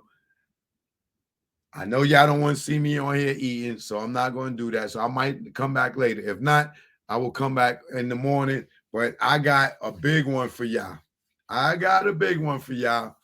And, you know, I need to change the title and everything to get into it. But somebody said come back at 10 or 11. I might come back at 10. All right, but you'll see it. You know, hopefully you subscribed and you hit the notification and you'll get it. But please, y'all help me pass these weaker shows by subscribing to the channel. Get my subscribers up. I would appreciate it if y'all do so. Hit that subscribe button. You know what I mean? Hit that like button. Choke no joke. I got to go eat. Y'all go get y'all something to eat. And maybe we'll come back later on this evening. All right? But when I tell y'all I got a goodie for the next show, I got a goodie for the next show. Ooh, baby, I got a goodie for the next show. Choke no joke. I'm out. No joke out here in DR. My man Delvin. See him? Yeah. In Dominican Republic. All right? Yeah. We here. Yeah. Choke no joke. Primo, you ain't want to give me no beat, so I'm stealing one. Take it personal. You know you my guy, Primo, love you. You gonna give me a beat after this one. I never thought that you would cry me, go against me, and backstab me. Third eye is strong, word is bond. Put you on the fakes, and now you won. I gave you support, and you play me. For those who play with butt, yeah, I'm talking Breakfast Club, Revolt, whatever. All I know is birds of a feather. Hang with those that they hate. Once the realness, now you fake, and I see through you. What you gonna do when they book you and your Duke shoot? I know you think I'm expose you. This ain't no threat, take it personal. Choke no joke. 2023, it's all me. You hear me? 2023 is all me. They say why I don't come around the game, cause all y'all dudes undercover gay, and I don't play those fucking games. Yo, stop the track, I'm fucking Slay. Rest in peace, K Slay, man. Let's get to the next one. Yeah, choke no joke. KK on New life. They said I'll be dead or in jail. They was half right, I saw right can sell. I knew I wasn't rich when I couldn't make bail. I made out good, 5 niggas that didn't tell. Hold up, don't go to trial when caught up. Roll the dice, watch the numbers just go up. When you're off for word shorties and puffs nuts, you got the whammy, cause you pressed your luck. You could have been back on the town, industry bound, no more busting it down. To quarters, half O's, having to catch the flow, and reassuring those who act like they don't know that the ratchet let go. If you think we won't fill them hollow points up with mercury, send them to another planet, leave them screaming like Mike and Janet. Niggas can't stand it.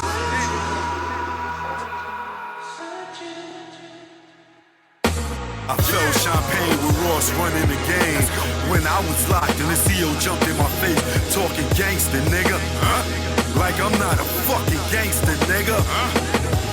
But you got it in here, cause the odds ain't fair. Cause you got that walkie and that button right there. But after 8 hours, you leave here. And that's when you friend, it's not fair.